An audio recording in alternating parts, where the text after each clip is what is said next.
Okay, lovely. Okay, so we'll start our conference. Hello everyone. A very good evening to all of you. This is a very unique conference. We've gathered here on the occasion of the Copyright Amendment Act 2012 completing 8 years. And the topic under discussion is there a need to revamp the Copyright Act? So I must say it's one of a kind of a birthday celebration where we are talking about the very existence of the wheel. Coincidentally, it also happens to be the World Music Day, Yoga Day, Father's Day, and also the solar eclipse. So let's start the celebration, I must say. We have amongst us here a stellar line of panelists, most of whom I've known almost since a decade, since the time the Amendment Bill 2010 came into effect. They've all been a part of this journey, and some of them have also been instrumental in steering the 2012 amendments. I would just take a brief moment to introduce our panelists. Our guest of honor is none other than Mr. Raghavender, currently the the Joint Secretary in the Department of Justice in the Ministry of Law and Justice. He was also the ex-registrar of copyright when the amendments took place. A keynote address would be given by Mr. Blaise Fernandes. He's the president at the Indian music industry and ex-MD and country head of Warner India. We have amongst us Mr. Atul Churamani. Atulji is the managing director at Turnkey Music and Publishing Private Limited and a music industry veteran. We've all seen him moderate a lot of sessions for All About Music and Music Plus recently. We have Mr. Aashish Rego amongst us, who's the General Secretary of Music Composers Association of India and a renowned music composer. And an amazing panel of 6 lawyers, 3 of whom are right now in the in-house legal teams of some of the leading corporates. Oindrila Maitra over here is the Director Legal and Business Affairs at Saavn.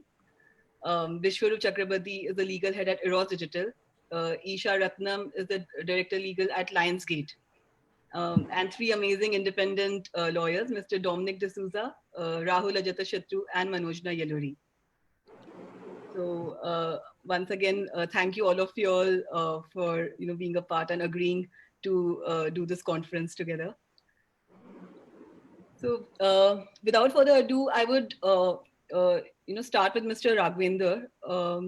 Raghavender sir, since you have first-hand knowledge of what transpired in the 2012 behind the 2012 amendment, I would request you to share with us your thoughts and experience, behind what was the intent, what happened, and do you see that the objective has been met 8 years down the line today? Thank you, Anushree, for inviting me to join this interesting panel to discuss and celebrate the copyright amendment, for which I have worked for more than 5 years to bring it to the light.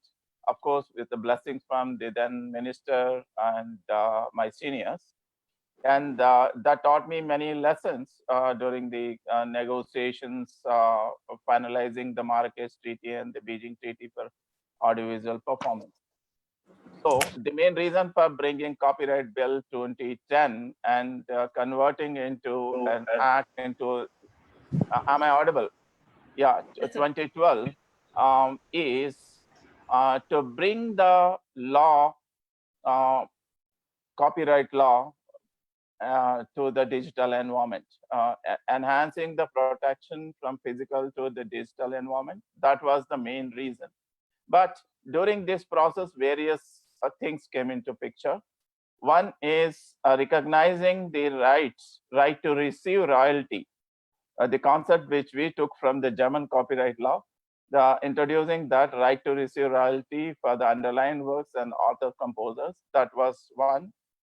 Second one, to help the fledgling industry to survive, because the compulsory license to copyright board was getting delayed, and then the petitions in the High Court and challenging the decisions of the High Court and Supreme Court was delaying. So the statutory license was needed, number 2.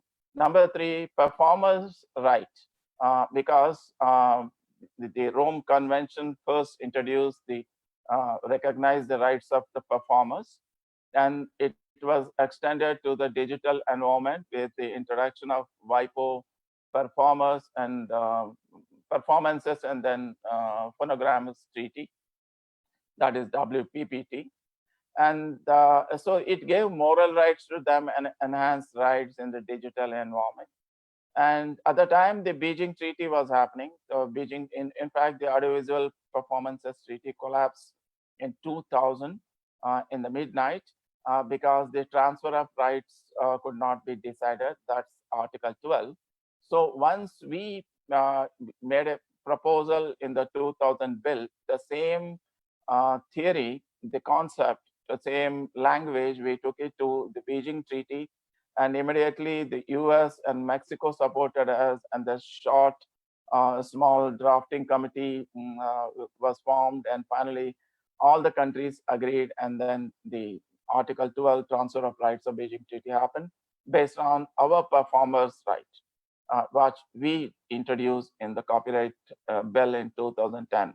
So that if you see the language, the right to receive royalties and the contract in the writing, the many phrases you find similar to the Indian Copyright Act language in the treaties, especially in the Beijing Treaty. I'll go back to the number one issue. So I'll just read covering with three issues.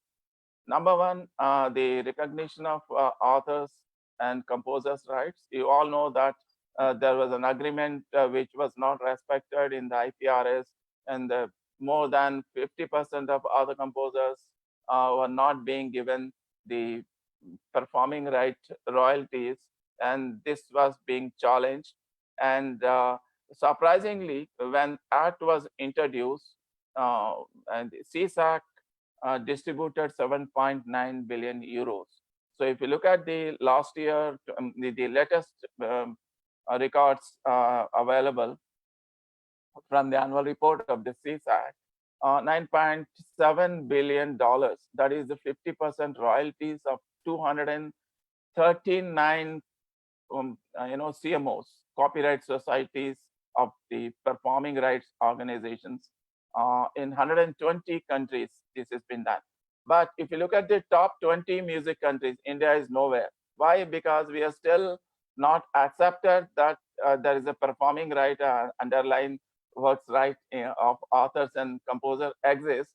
So leg pulling still goes on in India. So we have a robust music industry, but the cake of copyright, which the theory of cake, sharing the cake and the cake of copyright, always discussed right from the Berne Convention revisions and the Rome Convention before we all took birth, and even during the Audiovisual Performances Treaty of the Beijing. So what is this cake theory?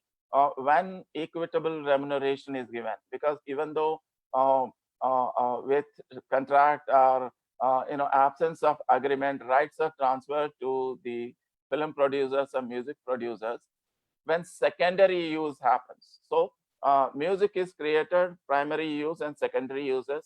When secondary use happens, the single equitable remuneration has to be given, which is equivalent to a kind of compulsory license. So this concept was in early 20th century patent law. It was introduced when patent rights were assigned. The originator was given equitable remuneration when secondary uses of those patents happened. Same concept was introduced in 1928 revision of Berne Convention in the form of Article 11 bis. If you look at para 2 of the Article 11 bis, introduces single equitable remuneration for author and composer for secondary users, that is broadcasting happens. So the concept of sharing royalties started there. So entire universe recognized that, WIPO recognized that, but we had problem in recognizing that despite sharing it from 1996 to 2012. So it was being shared. The only thing is some administrative issues were there among the various authors and composers and the management that could not be resolved. Finally, this could be done with the help of Article 12 of the Rome Treaty. Again, Rome talks about the secondary uses of copyright creative works. It talks not about not only about the authors and composers, secondary users used in the broadcasting, also the performers right of secondary use. When first performer after recording, he loses his right when it is synchronized in the film. The producer takes away. That is the cutoff right. That's what Rome introduced. That's what we try to solve in the Beijing Treaty, transfer of rights. That is the reason why for 12 years treaty was in the suspended animation from 2000 to 2012. It is all because of the how this business of sharing royalties have to happen, because various business models were there. Again, I'm going back to the Article 12 of the Rome Convention when says when this business model, example, the sharing of royalties 50% of author composers, it's not happening.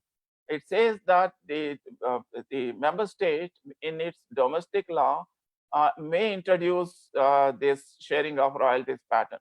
That's what we said, equal sharing of royalties. That's what we said in Article 18, amendments to Article 18, amendment to Article 19. So this has been introduced. So when this has to be done, utilization of the original work, which author and composer has made for basically for a film. Let's say, example, he has written a song and composed a song for a film. That is the main purpose. So when it is being shown in the cinema hall, no issue. That's what we thought. But when secondary use starts, when it is happening for the broadcasting or ringtones or web streaming, all the secondary users, that's what the 1977 Supreme Court judgment, IPRS versus Eastern Motion Pictures, where Justice Krishna Iyer went out his frustration in the famous obiter dicta, saying that all these other composers and singers, performers have been left on the sidelines of policy making. And once this bill was introduced and 2012 bill was approved, Justice Krishna Iyer was alive. He wrote a long DO letter praising the then HRD Minister Kapil Sibal. We know how we celebrated looking at the letter. We thought just something like a big award to us doing this thing. It was lying from 1977 to 2012. That's what even the Standing Committee of Parliament says, that you guys were sleeping like a one winkle when these authors, composers, and singers were suffering, performers were suffering on the sidelines of the policy. That is, they call it penumbral area. It's very interesting that today's solar eclipse happened, and umbra and penumbra, we all have seen it.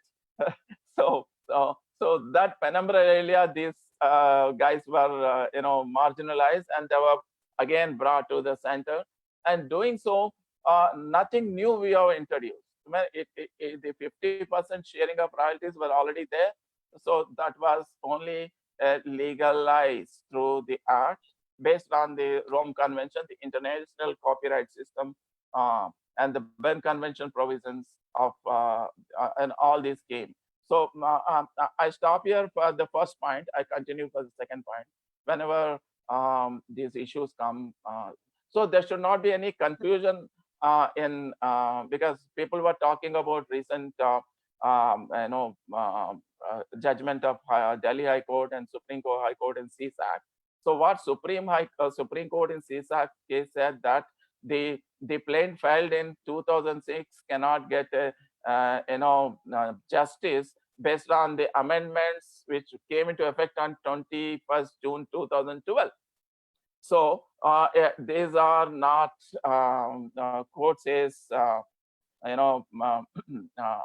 immediately cannot be implemented, and not retrospective but prospective effect. That is the reason why, and also various jurisdiction issues came, but nowhere these cannot be questioned, because CSAC in 2020 report says that IPRS is one of the fastest growing CMO in the world, the way it is going.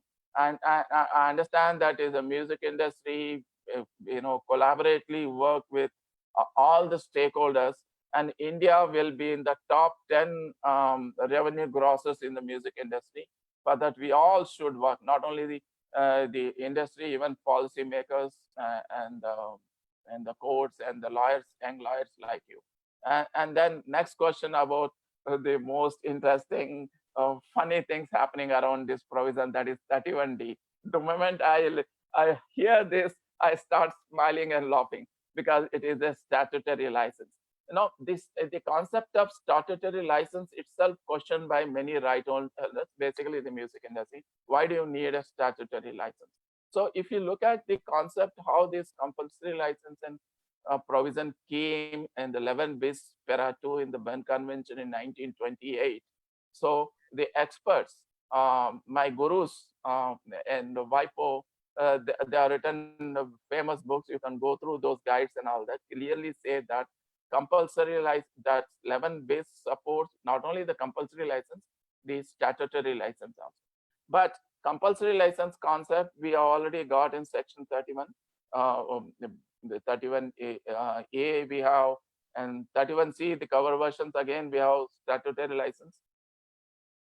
The concept of compulsory license, with that 11 bis, India went to the Stockholm conference in 67, got compulsory license for reproduction works and translation works. When appendix happened because of the efforts of India. The concept of compulsory license gives controls the monopoly exclusive rights of the copyright owner and author and creator. So and that's part important. So statutory license because compulsory license comes when the voluntary license is denied. But why then statutory license? Statutory license comes as a public policy, not to help the license seeker. I'm not getting my voluntary license, I'm not getting my compulsory license, then you give me statutory license. No, not to help him.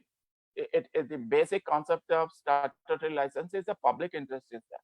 So why I give you example of Murrow's publishers versus New South Wales University, Australia, where a similar Delhi photocopy photocopy case, kind of case happened in Australia in that case. Unlike Delhi High Court, which allowed course packs and photocopying, Australian High Court didn't allow. So in that case, government has to introduce statutory license in public interest, access to educational material for the students, because universities can't pay high value licenses. So it is the statute which fixes the rate at a lower, at a win-win situation, both for the right owner and the university and the student to access the material. Similarly, broadcasting was introduced because I was in the broadcasting ministry before moving to the copyright office. So I knew the trials and tribulations of FM licensing, the tenders, attracting, because All India Radio was already there. It had its own FM network, but the private FM network has to be spread where All India Radio cannot set up its FM radios. So privatization was also important in a public interest to provide access to entertainment. So for these purposes, the FM radio phase 2 started expanding, but the buyers were not ready because it is very expensive to start a FM radio station compared to web streaming. So you don't need kind of hard licenses and money spinning there. For example, one-time entry fee. You know what is the one-time entry fee? D category, it starts at the lowest 50 lakhs. The high category, they're all big cities, it is 10 crore. So what is the bid amount they have to deposit? 50%, means 5 crores they have to deposit. That is the minimum. And then there are various. I think that Mr. Raghavender, I think we have. Yeah. And bid amount they have to deposit, and also once and then a bid can go to any amount. it is the base amount I'm mentioning, the 5 crore. It can be more than that. Then comes, once the license is granted, they have to deposit at least 4% of their profits, the revenues, as a license fee per annum, or 10% of that one-time entry fee, whichever is the higher. So running a initial radio, okay, after profits may start. So how to make them to get content easily, because without content, because as per the government policy, they have to survive playing film music, no other way. The international concept of introducing statutory license is to help a fledgling industry to survive in public interest, also which provides the, access to education or access to entertainment, and all these concepts are there. So that was the reason the statutory license was introduced only for the radio, not for the TV. But radio jumped in later, and then they started creating havoc. They went to such extent that they stopped the bill to be passed in the parliament, because various public good things were being done through Copyright Act, because blind and the physically disabled were giving exceptions that was readed, because blind needed to have books in their hands that was not available, only the exceptions could provide them, like this various public good things. And also the solving the 50% royalties for the authors composer with the music companies issue, various public good things that was being stopped. So finally, so it was stuck. So I was given the task of find out a solution. One day I was going to the ministry, flipping out the Bare Act. My eyes stood at section 52B, that is resale right. So beauty of the resale right is there, royalties can be fixed by the copyright board for different works at different rates. So that concept I took and introduced in the statutory license. So radio, not only radio, TV will also get, but not at the same royalty rate. So once rates are fixed, so the copyright board will fix different rates, because the way radio functions, their revenue earnings, and the TV function, their revenue earnings are different. Then comes the issue of. So sorry. So for the statutory license and compulsory licensing issue, you said that because the industry was at its nascent stage, the provisions were introduced. Yeah. But now we are like 10 years down the line. In fact, from the Copyright Board order of 2010, which also expires this August, and we are already 8 years ahead since the amendment came into effect. So do you think these provisions today, as it stands, are they justified? It is for the government to give a real look into that. Now, FM radio phase 3 also must have been happened. So how this is going on, whether the new FM radio going to survive, the new broadcasters, because till now no statutory license has been fixed. What you are mentioning, 2010, that was the compulsory license rate, which was abysmal rate, wrongly set at 2%. That's my personal opinion. It should not have been 2%. It should have been the a tired kind of layered tired kind of rate they should have suggested. That was the mistake of the board. And then coming to this, why this webcasting cannot be introduced? Because just simply reading the definition of the broadcasting by any means, because if you look at the section 31 subsection 3, it is restricted. That definition has been restricted to only radio and TV. Then if you look at the rules, rules also, you can see that is restricted, giving a notice. Rule 29 para 3 says giving a notice.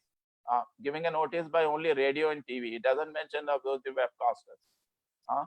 And then if you look at how the royalties have to be fixed, royalties have to be fixed, looking at the GOPA. So a grant of permission agreement for the FM radio. Who grants this? FM radio division of the Ministry of NB grants. For webcasting, what GOPA is being given, what agreement is being signed, what licensing is being done, FM, just like FM radio license, any license being given to them, just like uplinking or downlinking licenses are given to television channel. So various things are there. You just can't extend statutory license for the webcasting. And the way webcasting business model is totally different from the FM radio model. And then there are various experts in the panel. They can throw light on that. So it cannot be extended. It stays there. There is no confusion that. Some people through ignorance try to create confusion, and Mumbai High Court has taken care of that. And then comes the performer right, the last issue I want to talk about. Again, the question of secondary use of performances came. This was discussed in the Rome Convention. This was discussed in the WPPT, and again in the Beijing Treaty and all that. And we only submitted that provision. If you look at the section 39 for the performer, all these provisions for author composers, whether it is 18 or 19, all these applicable. So any secondary use of performance happens, the way author composer gets royalties, they have to get the royalties. Then question comes, many people talk about the definition of performance. The definition of performance talks about only the live performance, not the studio performance. But in Neha Basin case in 2006, Calcutta High Court has clarified that performance includes not only before the public, but giving when it is recorded in the studio, that is also a performance. He is giving live. That is, you're not recording something already happened event in the studio. What you're recording is a live only when he's singing live. So that's what it stands. And I don't think there should not be any confusion in recognizing underlying works separate from the sound recording license and the performer right and their right to receive royalties of author composers, right to receive royalties of the performer, because this was the legislative intention when the bill was introduced and the act was passed in 2012, and we took the the language to the Beijing Treaty and we got incorporated in the Article 12, and we drafted the rules in 2013 and let the ISRA come into existence. And I heard that in 2018 they collected and distributed 51 lakhs. So everyone, it's a win-win situation. That's what I say. That music industry, my dream is that music industry should break the glass of top 10 soon, and they have the potential to enter top 5. Ours is 1.38 billion population, and forget about other people listening to our music. Even our own people are listening, and the mobile portability and the internet connection and increasing, and obviously, and various platforms are there. Obviously, the revenues are going to increase, because if you look at the CSAC revenues, there is a 29% increase in revenues. And if you look at the IFPI data, also there is a very encouraging data. I don't remember exactly. So I just end my presentation here, and then I'll come back whenever. I will come back to you, sir, because we'll have a lot of interesting arguments from the rest of the panelists who would be covering some of the points. I would now like to hand it over to Mr. Blaise Fernandes, President IMI, to share the keynote address with us. Blaise, sir. Thank you, Anushree, and congratulations to you and your team for putting this together. Raghavender ji, you set the context. And I think, IMI would like to place on record the efforts taken by the various departments, the various ministries in Delhi over a period of time, starting from 2012, and continues to work with us on various fronts.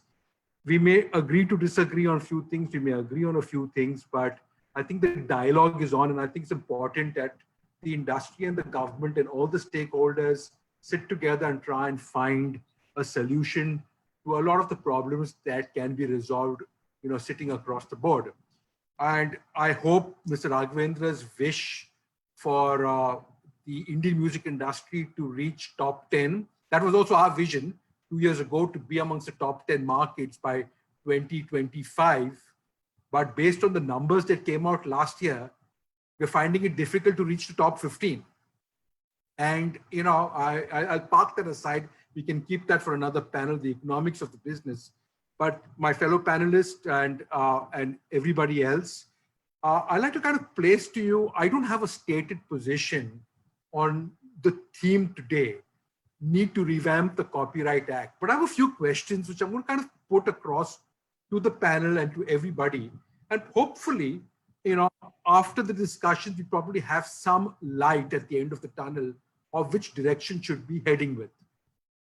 And I start with a case study, and I pick Brazil as a market for this case study. Why Brazil? Because our parliament accepts India as part of the BRICS, Brazil, Russia, India, China. So we are an emerging market and we are part of the BRICS. I can always go to UK, but then somebody will say that's a developed market. So we're going with Brazil. As per the IFPI GMR, Brazil last year had revenues of 313 million US.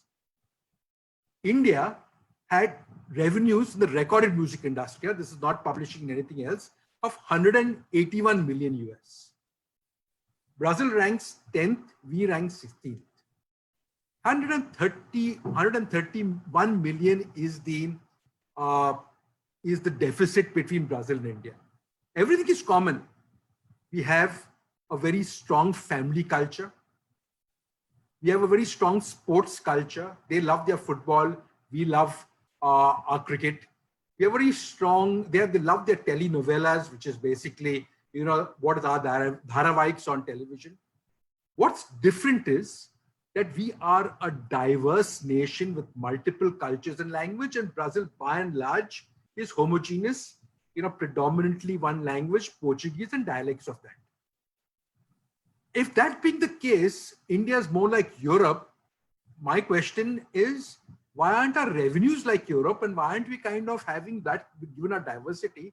Why are we comparing it to Brazil? But because Parliament likes to brackets India with BRICS, I'm going with that narrative for the time being. Another important thing that needs to be kind of looked into, India's public performance revenues are approximately US dollars 14 million. Brazil is somewhere around about 70 million in US dollars. Why the big gap? Why is it that public performance in India is not as high as Brazil? At the end of the day, we have a restaurant culture, we have a party culture, they have a party culture.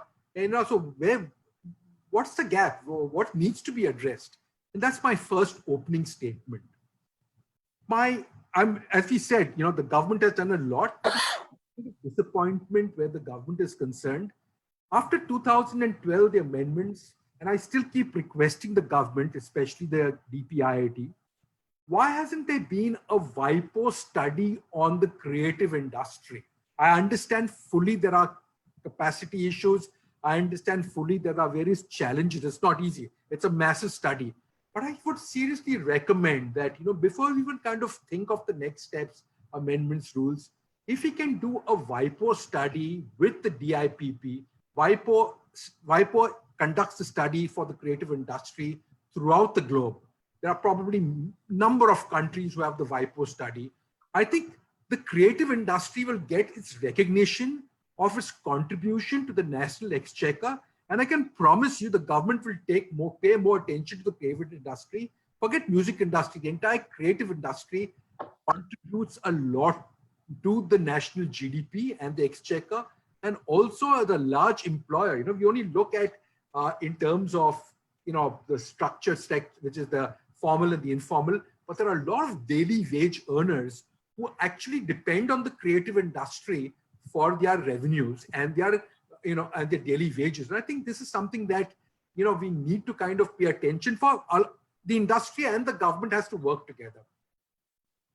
I know this is all about the Copyright Act, but I think I'll be failing my duty to kind of not bringing into the picture the safe harbor provisions in the IT Act 2000.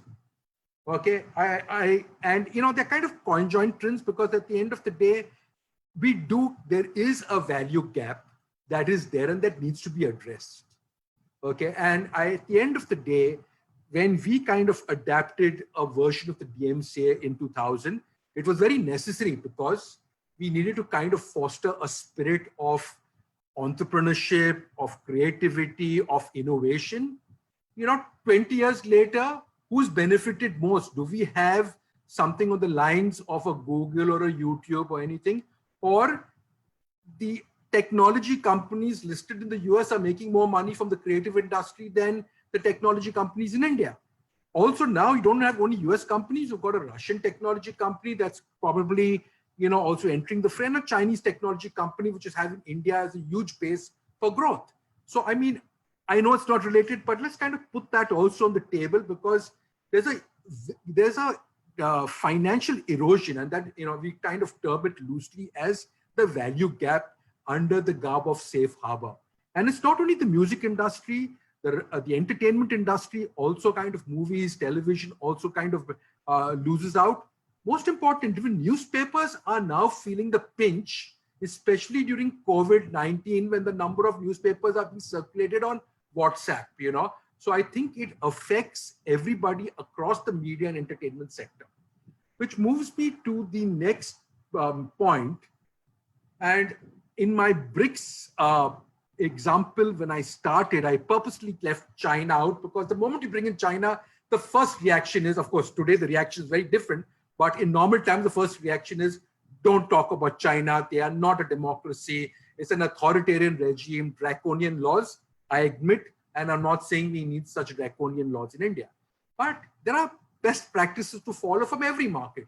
And what brings me to China is, they enacted something called the SwordNet project and brought down piracy rates by 90%. The ISPI conducts a study on a year-to-year basis, and India is part of that study. We have a 67% piracy rate in India for music. That's simple, 67% revenues lost. If we have 1,000 crores last year, 60% of that 1,000 crores is revenues lost, period. And therefore, my point is the Copyright Act strong enough and powerful enough to kind of reduce the piracy levels that are happening in India? Which brings me again to the next point, talking on the subject of China. And I know it's not the right time to talk about it, but let's kind of look at the brighter pictures, keeping aside geopolitics. Tencent on Friday evening, their value on the New York Stock Exchange was $20 billion.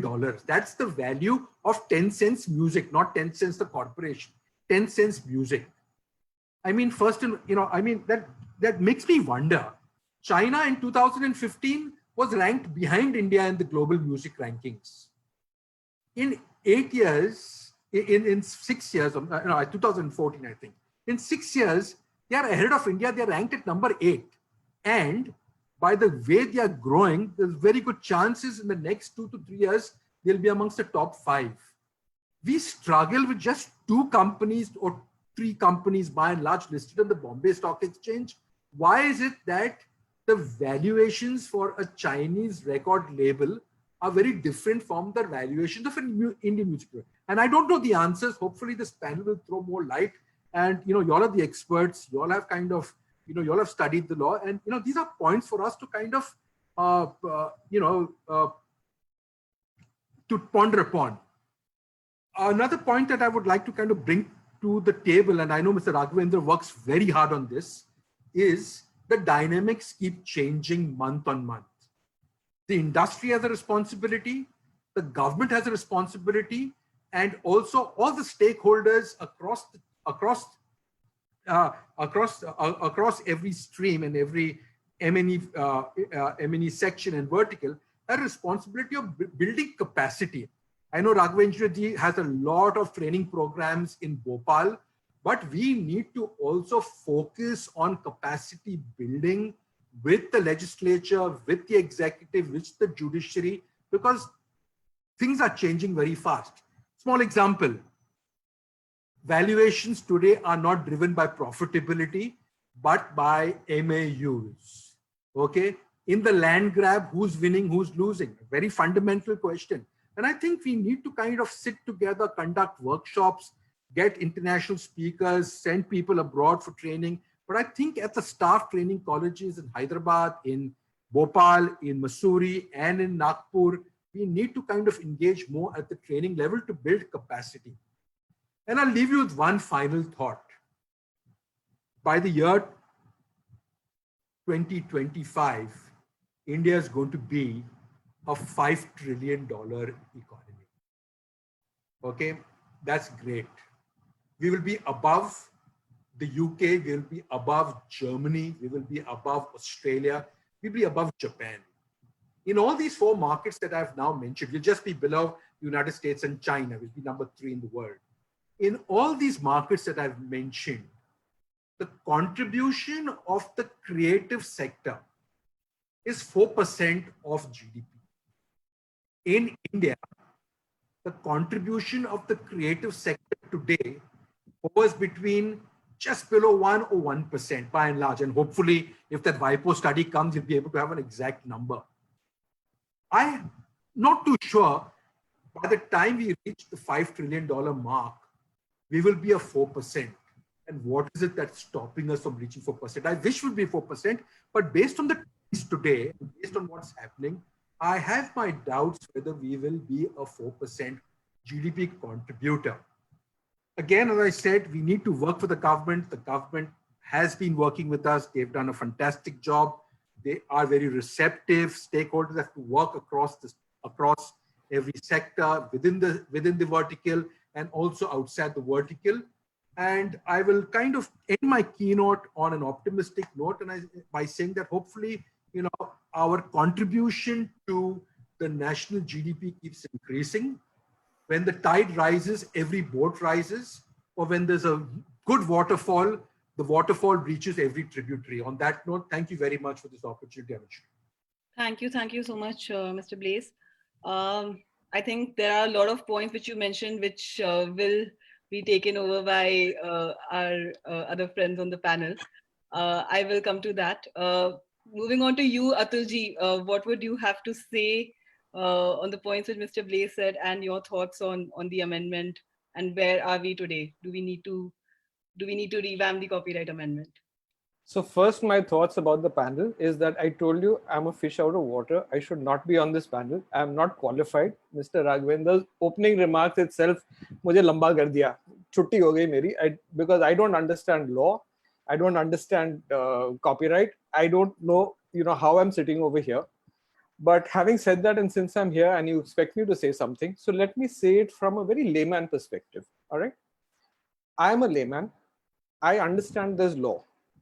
Right? There is law, and to me, law is common sense.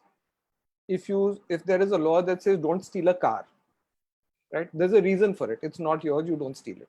Don't murder someone. There is a law about it. If you break the law, you will be put inside. So I understand law to that extent, right? And I think that copyright law follows the same principle, that you have a law simply because there are some rules to be followed when you do certain things with copyright. Okay.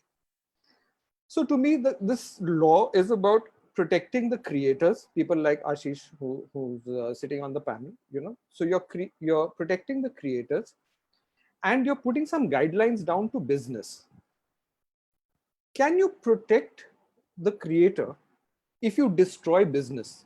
If you don't allow business to happen, is that looking after Aashish's interests, or is it taking away from his interests?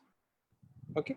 So to me, again, as a layperson, the law needs to encourage business to protect rights and to protect revenue from those rights. I think that is the premise of the law, and that is what me as a layperson is expecting from the law. So the next step then is to write a law in such a way that I understand it. I'm a user, I'm a creator, I'm a business person, whatever it is, write a law so that I understand it. Okay. A lot of people have said that this 2012 amendment has its heart in the right place. I agree. This amendment has its heart in the right place. Now we have to start looking as to where the kidneys and the spleen and the liver are, because we don't know, right? So heart to pata chal gaya, abhi chalo dhoondte hain abhi baki ka dhanda kaise kare? How do we do business around a law that is written in so many ways that has so many interpretations to it? And I'm sorry, so all you panelists have to raise your hands now when I say, promise you will love me even after I finish this bhashan. Okay, I love you guys. We're all part of the same thing, but I need to be sure that I can say what I want to say. So I'm just again giving you very lay perspectives, and I'm talking about business the way I see it. Okay. So first of all, slight anecdote, Anushree. I had a boss in Saregama called Dilip Mehta, one of the finest MDs Saregama has had. And we were sitting in a particularly difficult negotiation with another party. And the lawyers were present. So the other party said, Dilip, what is it exactly that you want? So Dilip turned around and said, I want a lawyer with one hand. Which means that don't read something and say on one hand it could be this and on the other hand it could be this. I want one hand. I want it to be very clear. And that's been my mantra as far as the law is concerned. Write it in such a way that people like me can understand it. There's no ambiguity. Okay. So having said that, this amendment had its heart in the right place. Is there need to revamp the law? To me, I think you need to rewrite the law, because this amendment has references to the 94 amendment and whatever amendments happened before that. And when I hear that the Copyright Act was written before I was born, that's really old now. 1957, oh my God. Why can't we write a Copyright Act in 2012 or 2015 or 2020, right? Because to me, law also reflects the state of the nation. It's common sense. A law is written because it's written at a time. 1886 happened because you had composers' works being played in public and they were not being paid. So they said, come on, let's recognize these works and make sure they're paid. 61 happened because labels, broadcasters, performers had taken over the industry. So you needed to have a convention there which said, hello, these people need to be recognized and they need to be protected, right? So they wrote law around it. I think the 94 amendment, let's talk about the performers' right, because Mr. Raghavender referred to it, right? 94 performers' right, in my understanding, there were a lot of performances happening which were private performances. People went to people's houses and performed. Lo and behold, those performances started getting recorded and getting released in the market. In the days of cassettes, I was there. People were releasing cassettes of live performances of many classical artists, ghazal artists, etc. They were out in the market and those people did not even know. The performer didn't know. So it made sense for the law to say that you can't do it unless the performer gives his consent. But at that time, there was no remuneration to the performer's right.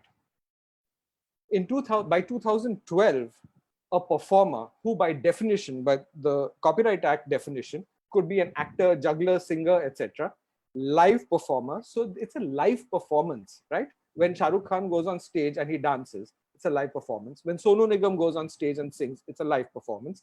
Similarly, Shamak Davar has shows, a choreographer has shows. There are snake charmers, jugglers, whatever. You know the definition of performers, right? So when these performers are performing today, everybody at those venues has a camera. It's his cell phone. He's recording it. The digital business has given them the ability to upload those recordings, those films, the videos of those performances, put them up on platforms, right? So obviously the law should say you can't do it unless there is a consent from the performer to do this, and an equal share of royalty goes to him. Why should you be making money off someone else's performances? It doesn't make sense. So to me, that is logic. To me, that is the law. So I feel that the law needs to be rewritten because everything is being challenged. Mr. Raghavender mentioned performance, live performance. If a guy is going to a studio to record a song for Subhash Ghai, I mean, does he not know it's going to come out on a soundtrack of a film? I mean, every singer in this country is killing himself to do that.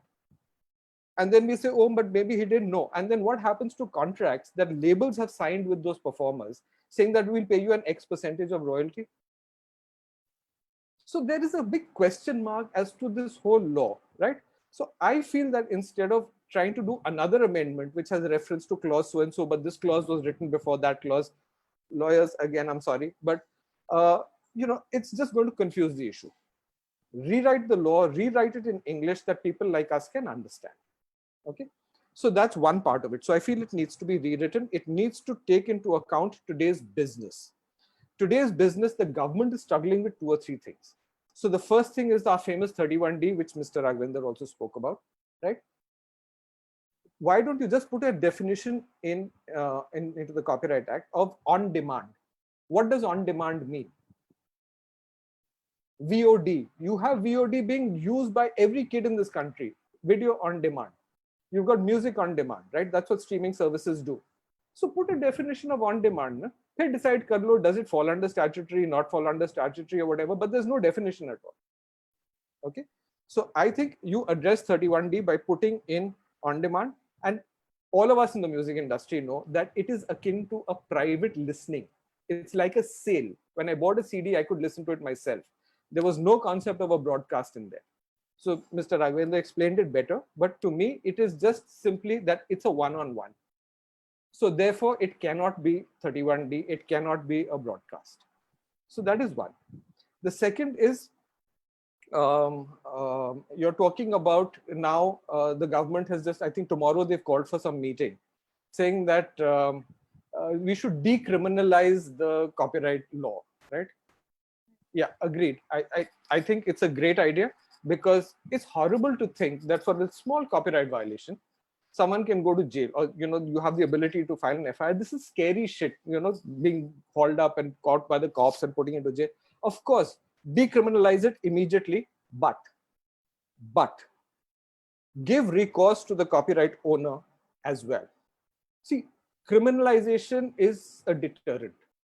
By making it a criminal offense, you're telling people, don't do it, you'll go to jail. It's a big deterrent. What will you substitute it with? Because intellectual property is so easily stolen. What are you going to use as a deterrent over there? I would suggest, put in copyright courts. You have to have specific copyright courts who will deliver judgments in 7 days. Don't come to us with interim orders. I'm so sick of these interim orders. Is interim order mein, us interim order mein. For years, deposit the money with the court. Who's depositing the money with the court? 20-year-old cases. So this is all hogwash. Okay. So if the government is interested in getting involved in our business, then please look at the business holistically, which brings me to my favorite subject, which was alluded to both by Mr. Raghavender and Blaise. I said the cat among the pigeons last year when I wrote an article saying that our public performance revenue, which is pick a number, Blaise gave a number in dollars. I've never seen a dollar, so I'll tell you in rupees that I think it's about 300, 400 crores, right? I did a back of the envelope calculation. You have about 14 million establishments in this country. If the government wants to get involved, if violation of copyright is a criminal offense, please make everyone, like you make us file an income tax return, please make sure establishments on an annual basis are taking a music license. It's not difficult to do, because the government is only upholding the law.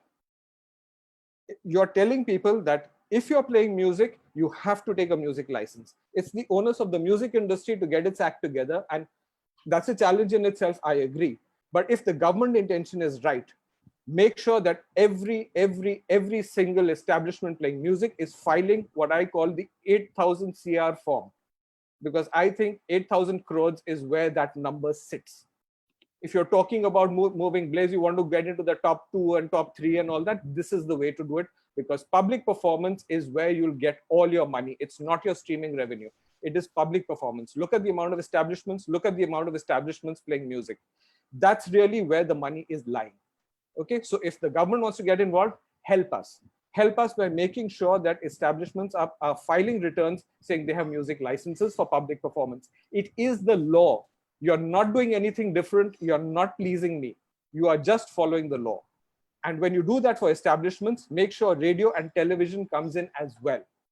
Today, All India Radio, we're talking All India Radio doesn't have an IPRS license. How do you justify that? The law was written to support royalties for creators. Not 1 rupee has Aashish got, not 1 rupee has Javed Saab got from All India Radio. So, I mean, come on, let's stop playing games. Let's call a spade a spade. Why has All India Radio not paid? What is our recourse as music copyright owners? What is our recourse? Now to go and file a criminal case against the head of All India Radio? Who's going to do that? So there are certain norms that you have to follow because your laws are nebulous and because, of course, the execution is different. People don't follow the laws, right? So that is on this. Sorry, yeah. Just wanted to interrupt here. What are your thoughts on the single window licensing? Which that's what I said. That's exactly what I said. So we need to do a single window. I had written about this as well. We need to do a single window license. It doesn't mean we'll issue one license. We will issue 3 or 4 licenses for composers, for the singers, for the performers, for the sound recording owners. But one person will issue that license. The user doesn't care whether he's paying whom. When he bought a CD, he paid once. That's what he wants to do. His business is to sell fish. His business is to sell clothes. He's not interested in who's getting paid. He must make one payment. The industry has to get together. The onus, I keep saying, is on the industry. You have to get together, get that one window in place, and look at your revenues go. I promise you, it will be 400 crores to 8,000 crores. Why would you not do it? I simply don't understand. Okay. So that is what. So you've got to have television and radio. Even today, television and radio, there are challenges. So I just mentioned All India Radio. I don't think all the FM stations have got licenses as well, right? So you definitely need to have the government step in there. If the government wants to step in, help us. And look, I mean, let's talk business. You get a 12% GST on 400 crores as public performance. If that went to 8,000 crores, would you make more money in GST or less? It's not even a discussion. I mean, I don't even understand why we don't implement these things. Anyway, so having said that on public performance, the other big thing, which is exemptions. Exemptions at weddings and wedding functions. My God, when instead of Sanskrit shloks, you're playing 4 bottle vodka or however many bottles of vodka it takes to get married. I mean, are you kidding me? That wedding market is 100,000 crores for the event industry. That's where our money is sitting. And you're telling me that we should not license these guys. Why? We all know the answer, and I'm not pulling any punches. There was some minister back in the day whose son was getting married, and he said, what nonsense, I'm not going to take a license, change the law. You can't do that. All right. So please rewrite all this nonsense and let's get with the program. We need to support the music industry. Mr. Raghavender mentioned how the nascent industries were looked after, and you asked the question that music industry, when I joined in 87, was 1,000 crores, selling only cassettes. LPs were fading, CDs hadn't come in. Today, it's 1,200 crores with these multiple lines of revenue. It doesn't make sense that nascent industry has gone from 0 to 3,300 crores. It must be more now. I haven't looked at the latest figures. So there is no justification for all this. So if the government wants to bat, it must bat in the interests of business. Don't bat in the interests of who's going to split the pie over there. Okay. So coming back to this, so exemptions, you definitely have to look at exemptions. Weddings cannot be exempted. Having said that, my own brethren in the music industry also need to get jolted. You cannot now, in the world today, in the online world today, you cannot withhold licenses in the way that are done. Yesterday, I was on, day before yesterday, I think, I was on some webinar where we were playing a little bit, we were paying a tribute to Rajesh Johari, right, the lyric writer. So we played a little bit of Johnny Joker, bang, there went the video. This is not correct. If it's not being monetized by somebody, there should be, so you're talking statutory licenses, compulsory licenses. I frankly don't know. I don't know what the difference is. I don't want to know. I know that there is fair use under exemptions, then write a stronger thing under exemptions, saying that if it's not being monetized, and they've already said, I think if it's for educative purposes, if it's this, that, then the platforms need to be told that there will be no strikes. There will be no strikes on stuff which is not being monetized. You can go ahead and use it. You're talking about opening up. Opening up is not restricted to singers sitting in their bedrooms and uploading music. It's on music licensing as well. So music licensing has to become easier for the consumer. One of the things, so I've always prided myself being in the music business. It's an exclusive right. We have to charge whatever we charge, but we have to also be fair to the third-party users. Third-party users must get licenses, and especially if people who are not monetizing it are using it for a purpose which is good, or things like remembrance, whatever, right? It must be made much easier. Okay, so that is that. And then there is this big thing about cover versions. So again, I'm saying that the law has to recognize what's happening today. Cover versions today, you do cover versions, you put them out, strikes, no question about it. So the fact is that there needs to be a mechanism. I don't know what that mechanism is. So all the lawyers here will be able to answer that. But definitely you need a mechanism where kids can do cover versions today. How do you keep music alive? I mean, today, if you sing a KL Sehgal song, people turn around and say, what's that? It's forgotten. You have to keep reviving things. You have to keep bringing them back. There's nothing wrong with it. And this is one huge problem I have with the Copyright Act, the way it's written. No changes unless technically required. What? The law is now becoming a creative dude with a bloody cab going backwards. You can't change this unless necessary. You can't change it. Who says you can't change anything? It's creative, it's music. Why are you telling the law what to do? I mean, why are you telling the creators what to do? You can change this, but you can't change that. When you talk about adaptations, look at your copyrights. Adaptations come in only for composition and lyrics. They do not come in for sound recordings. Arrangements are part of a sound recording. I mean, how crazy are we to have? And we have judgments on that. Mr. Raghavender will probably know. I mean, all the lawyers will know. We have judgments on the arrangements. I mean, for God's sake, if you change the singer, obviously I'll change the singer. KL Sehgal is dead. He can't sing for me today. He can't sing Bangla Bane Nyara. What are we talking about? So this law definitely needs a rewrite. You need to look at what's happening today. Write it for today. And make sure that usage is plenty, because when usage is plenty, then you'll get plenty of revenue. And last but not least, I just want to finish with that famous 1977 judgment. Nothing on copyright can, you can't have a conversation without the 77 judgment. 77 judgment happened because film producers were upset and cinema owners didn't want to pay for the underlying works, right? That's my understanding of the issue. So they said, don't pay when it's in a cinema hall. That still exists in the Copyright Act. When it's played in cinema halls, is there a definition of a cinema hall? No. So what kind of act is this which protects something when it goes into the film, when it is played in a cinema hall, but there's no definition of a cinema hall? Okay. So number one, I don't know what the mechanism is to do this, but there are 6 lawyers now who can talk about it. Get rid of that 77 judgment. Everything that is in the film, every creative work has to compensate its creators. There is no sense in telling you that you can't go under this. And radio has taken recourse to this and said once it goes into the sound recording, you have 4 High Court judgments, if I'm not mistaken, saying that once the works are inside the sound recording, then the works don't need to get paid for. What nonsense is this, right? Just rewrite the law and say, this is it. You have a film, there are 4 works in the film, all forget play. YouTube does it correctly. And by the way, the confusion of the 77 judgment is today IPRS doesn't know how to make cue sheets. Whom does the underlying work belong to? Because when it's in the film, then the money goes here. When it's not in the film, then the money goes there. How can you have 2 rights owners? You can't. So you have to rewrite this. You have to get rid of that judgment. And I don't know how you'll do it, but get rid of that judgment to make sure everyone is compensated for. I think I better stop now because we have to end today. So we will come back to you, Atulji, again. Sorry for the tirade. No, that was absolutely critical. But before we move on to the lawyers to discuss on all the legal issues, I would like to bring in Mr. Aashish Rego, General Secretary, Music Composers Association of India, and one of the most renowned music composers we have today.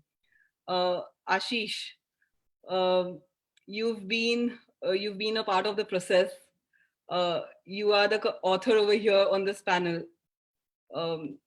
What has your experience been, and what are your expectations out of the Copyright Act? Thank you, Anushree. And some amazing insights from Raghavender ji and Atul and Blaise on this. I learned a lot myself just sitting here. So the necessity for any ecosystem at any point is balance. and balance it was required to avoid conflict. That's why laws are made. I believe that laws are made to achieve balance. After that, what is wrong and what is right is only a matter of perception. When there is a lot of conflict which happens, it means that there is something wrong somewhere, which is being created either by ambiguity in the law or omission. Laws are made by humans, and to err is human. When the Copyright Amendment was passed, it was a historic document. It still is, because it changed the entire ecosystem in many ways, especially for authors and composers. It contained, I believe, whatever the architects could have envisaged at that time, they put in. There were a lot of things probably that they did not see or did not foresee that could come into the future. It was a document that was designed to balance out the inherent imbalance in the existing act and restore balance between creators and the exploiters of musical works, so that a statutory protection could be put into place to ensure that creators would not be completely disassociated from returns accruing to their creations and could receive an equal share of royalties arising out of commercial exploitation of their works. But why would you need such a protection? Because a creator is an individual, and the people exploiting those works are big corporate companies. The environment is always greater than an individual. I mean, you have a huge corporate on one side and you have an individual. The corporate puts a contract in front of you and says, sign. How many composers and authors do you know who would not sign that? Very few. Yeah. And those that do not sign pay the price, bear the consequences for that. The question that we need to ask ourselves today from the point of view of the musical community is, has the intention of the Copyright Act, the amendment, been achieved in toto, whatever they set out to achieve? Have the songwriters and composers and even publishers actually receiving amounts that are commensurate to the utilization of their works? I don't think that anyone can answer yes to that question. We are on a journey and we are evolving. But what is the reason for this? Is it just in the law? The law is one part of it. The second part is execution.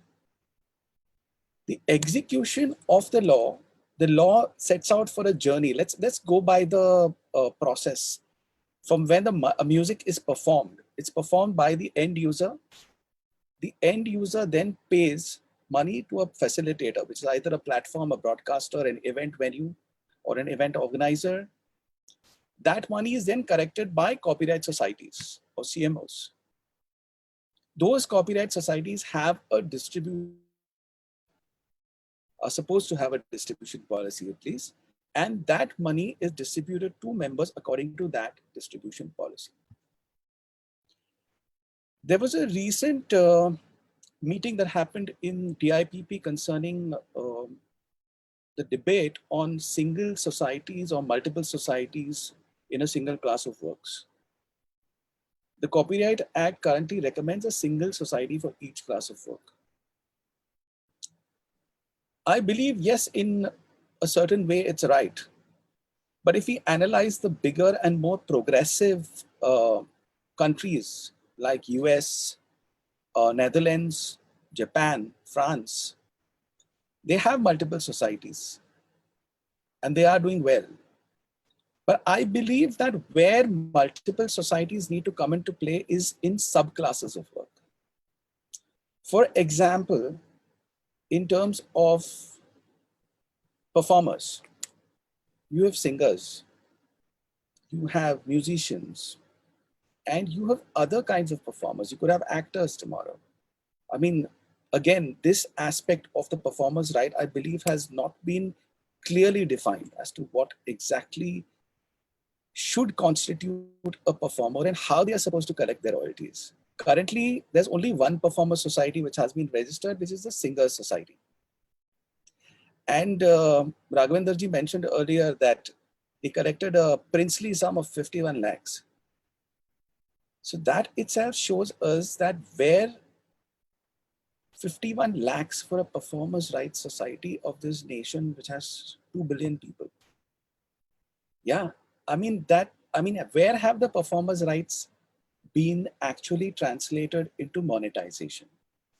Why is there only one society for performers? Are singers the only performers, or are there other performers too? These are questions that need to be answered. Will musicians get their monies, and when? How will musicians band together and form their own society? What about music producers? Where do music producers come into play? And music producers, I don't mean people who pay for the music. Yeah, that's only in India where that terminology for producer is used. In the West, a music producer is a person who puts everything together and has a vision for where the music is going. Where will they get their royalties from? So when a law is translated into action, I feel that that has not happened. The current law as it is needs to be ensured that people who are collaborators, creators, contributors to the process of music making and creation need to get paid. The prime creator itself, which is the music composer, is not getting paid. And why is that? So look at the membership of societies. Now, if you take, for example, ASCAP, it has 735,000 members, 11.5 million works, and $1.3 billion per avenue revenue, per annum revenue.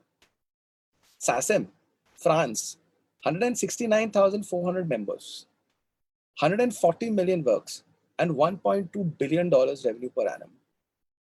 JASRAC, Japan, 18,358 members, 4 million works, and $1.15 billion per annum. And everybody's favorite, Brazil, Abramus, 61,000 members, 1.2 million works, and $210 million per annum. Now let us compare with our Indian counterpart, IPRS, 4,000 members, $6.5 million per annum. What kind of economics and figures are we talking? IPRS is a society that represents authors and composers' rights, and this is the revenue they get from the proportion of the entire industry. Look at the comparison globally. We are a nation that have more population than all of these 4 countries put together. Our membership is 182 times lesser than a single American society, and our revenue is 200 times lesser. I believe we have a long way to go. Next part is compliance and enforcement, which is a big issue. There are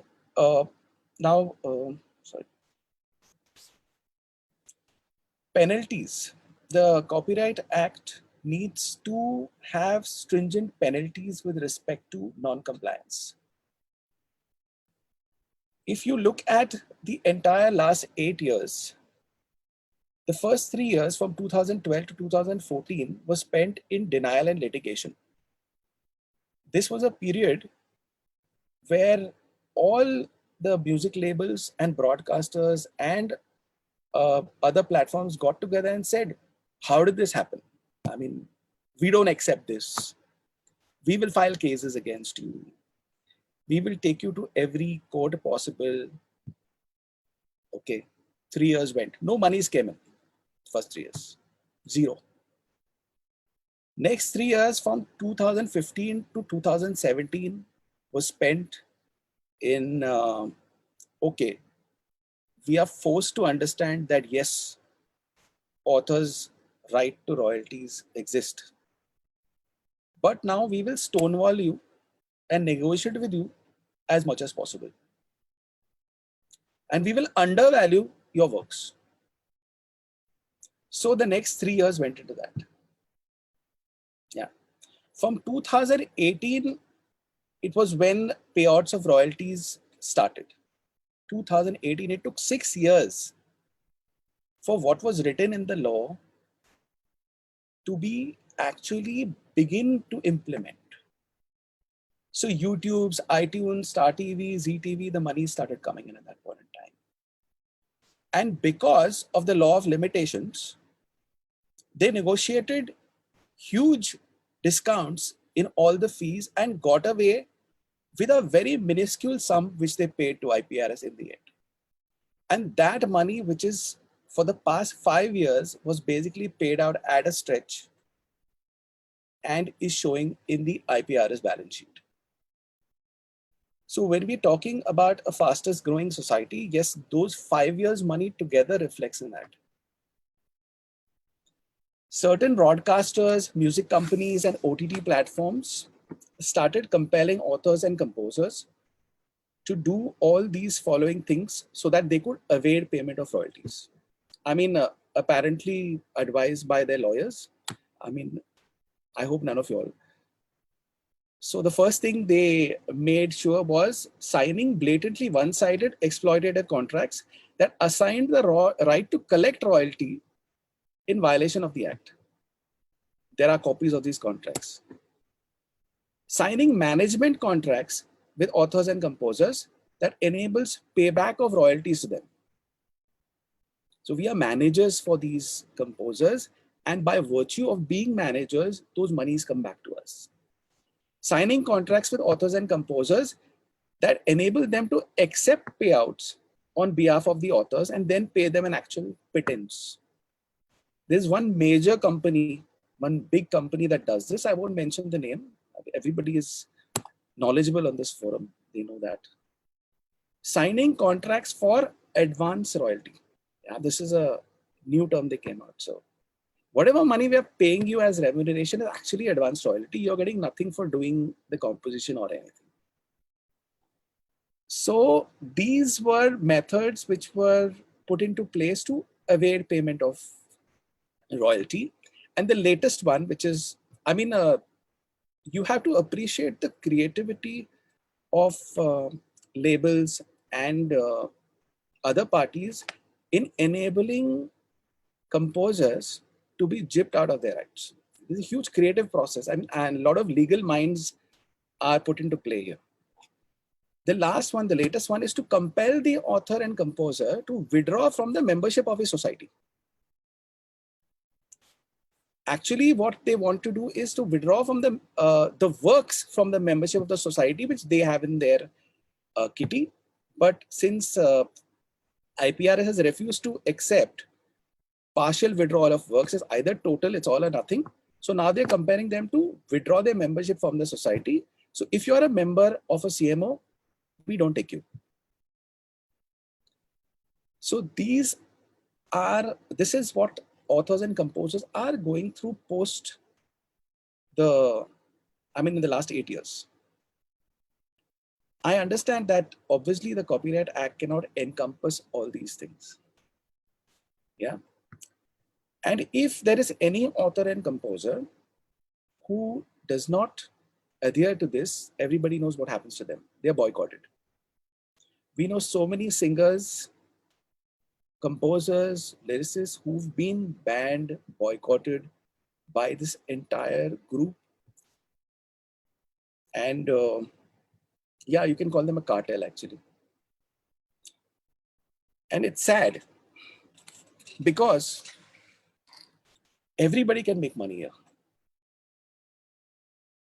The creative community enables, they are the beginning, they are the creative process that leads to that composition that can be monetized. They are the manufacturer to an extent. They invent that product and somebody else monetizes it. Isn't it right that they should receive that instead of spending so much money just fighting them?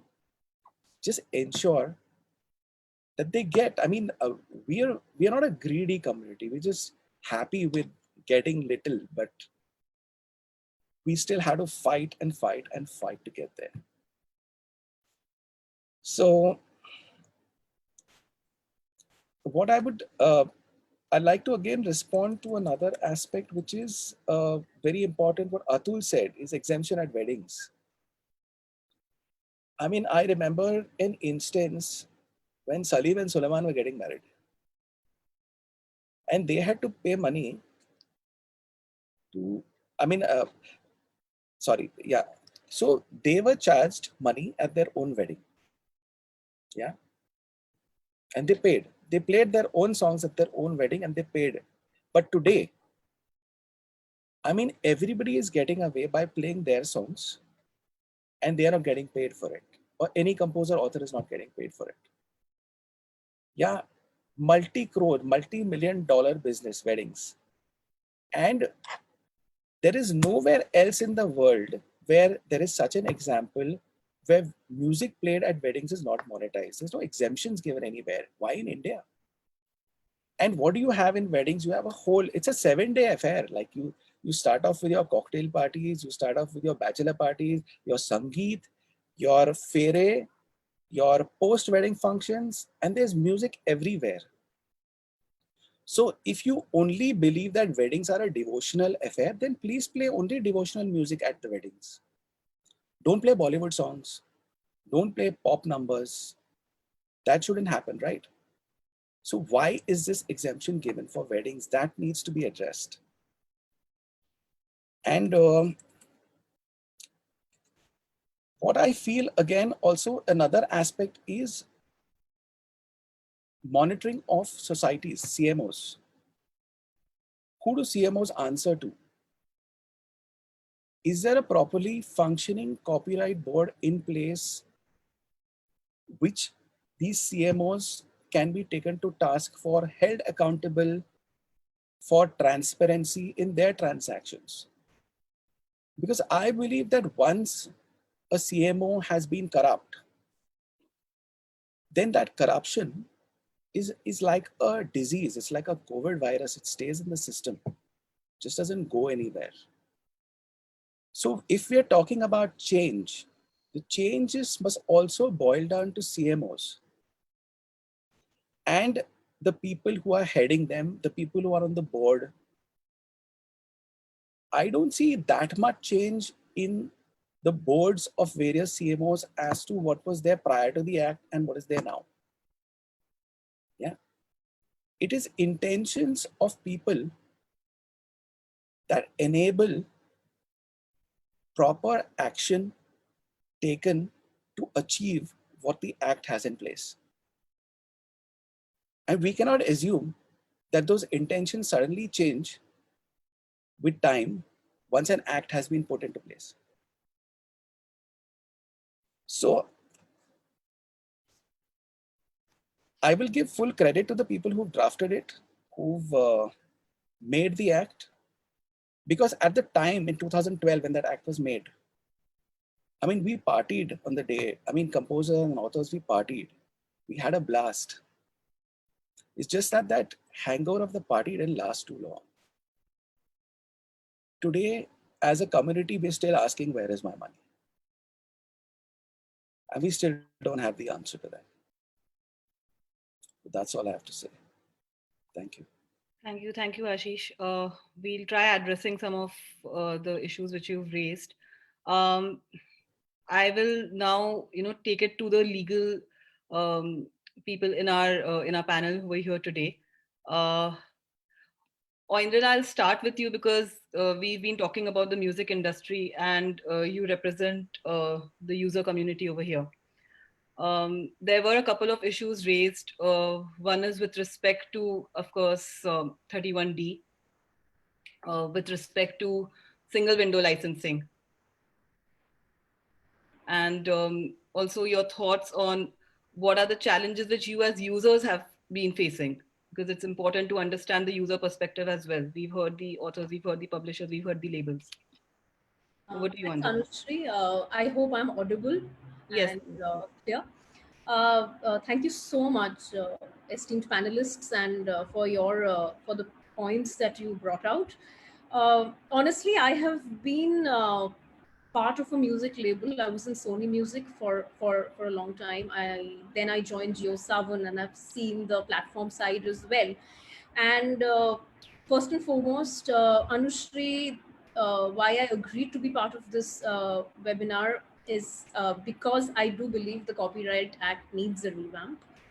The amendments were not the most clear.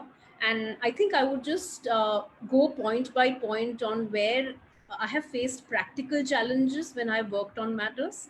And with respect to, where I think that a bit more clarity, a bit more rewriting will actually help everybody. So I will come to 31D. I have seen it from both sides, and I will definitely come to it, being such a contentious issue. But I think the first and foremost, honestly, first thing that I would like to take up is, and I don't think that point was brought out, it's the proviso to Section 18, which was introduced by the amendment. And it said that authors of literary and musical work are entitled to equal royalties on utilization. I think time and again, we have had really tough discussions, and also with esteemed counsels of Bombay High Court, one of them being Virendra Tulsapurkar sir, where we kept discussing when is utilization? What is utilization? Is utilization when the producer licenses the works to a label, or when the label licenses it to the platform, or when the platform is playing it, or the platform is then sub-licensing it? At what point does utilization kick in? Honestly speaking, we've had various interpretations. I have gone into numerous discussions with lawyers on the other side in both areas, where I have said that, okay, no, I have to mention that you are entitled to pay royalties, and then I would be told, oh, no, but you are entitled to pay royalties. I said, okay, but what about the fact that I'm sub-licensing it? Oh, then you have to mention that your sub-licenser will be entitled to pay royalties. I'm like, okay, that really is very, very comforting. However, I think that's something that I would love people to take up, who obviously are in the aspect of drafting. Happy to give all our inputs, being part of Saavn, and a little bit more clarity on that aspect would be really, really helpful. That's first. Second is 19. And when we used to go into 19, and I think there is a section which was introduced which says that when something is being assigned, and I will say it in the most easiest way possible instead of using the legal jargon that we tend to use, is that when an assignment is happening, it cannot be contrary to what has already been assigned to the Copyright Society. Honestly speaking, I have had numerous discussions. What does this even mean? Is it assignment with respect to a single work? Is it assignment when an author is becoming a member of a copyright society and he's assigning all his works together? Is that assignment what they're talking about? What does it really mean? So then we would be like, okay, so, but it also says that, like Atulji really said it well, you cannot stop business. So I'm like, so that means that I am entitled to, or the producer is entitled to absolutely exploit it, except for the fact that the right of royalty cannot be assigned. But why this restriction that it cannot be contrary to what has already been assigned to the society? Anushree, honestly speaking, I'm still confused. I still don't know what that means, and I've had, and then we decided that, okay, listen, it must be that obviously when an author is becoming a member of a society, then obviously he says that he's the works, and that membership document must be what they're talking about. But what I'm trying to say here, why is a section open to so many numerous interpretations? Shouldn't the law be clearer? If so many legal minds and senior counsels have to go through interpretations and so many meetings, the act definitely needs a revamp. That's second. Third, I think what I really would be interested in understanding is when they said that no, you cannot assign a mode or medium which is not in existence or in commercial use. thank you for that, for all your input on the Standing Committee on Parliamentary Report. I went through it once more. I had gone through it earlier. And it technically makes it very difficult, because honestly, you do understand that mode and medium keeps shifting. Mode and medium keeps changing. It's a dynamic environment. Today there was 3G, now there is 4G. There are so many dynamic changes. In every month, every second month, every third month, things are expanding. You know what we did in our agreements? We were like, okay, we have to cover everything. And I remember you have a blog which says that. So we started taking that and we started putting everything, 4G, 3G, this, that, oh, everything is assigned, because we realized if we don't mention the mode or medium, later interpretation might come up which would say, oh, but this has not been assigned. You're forgetting atomic and nuclear in that. And honestly, this was not there earlier before a 2012 amendment. It was present and future works. And I do not know what came up upon our legislative drafters, and they said, okay, no, let's mention that what is not in existence or in commercial use. It has resulted in a lot of practical difficulties while drafting, as you as a lawyer will also know. And also, I think second thing is we developed this concept that, okay, fine, I mean, I am entering into an agreement. If another mode or medium comes up at a later stage, do I again have to go back to the author and say that, listen, will you assign it to me? So then we develop this concept that, okay, no, what has not been assigned, it's a license and on the same terms. And I remember we used to mention that in our agreements. That's something that I think needs reinterpretation, needs way more clarity on the mode and medium bit.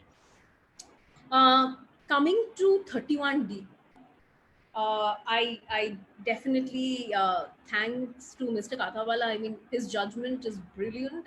It clarifies a lot of points. I would tend to go with the international concept of how this works, and that is, when it comes to interactive mode of transmission, which is the on-demand transmission. I mean, honestly, the 31D doesn't clarify that falls within that section. I am not talking about non-interactive transmission here. There has to be, I agree with Atulji that there has to be some sort of clarity on whether, what broadcasting includes and what is communication to the public and not communication to the public. And I think Kathawala puts that really well. He does say that obviously downloading may not be communication to the public, but on-demand, the whole streaming is communication to the public.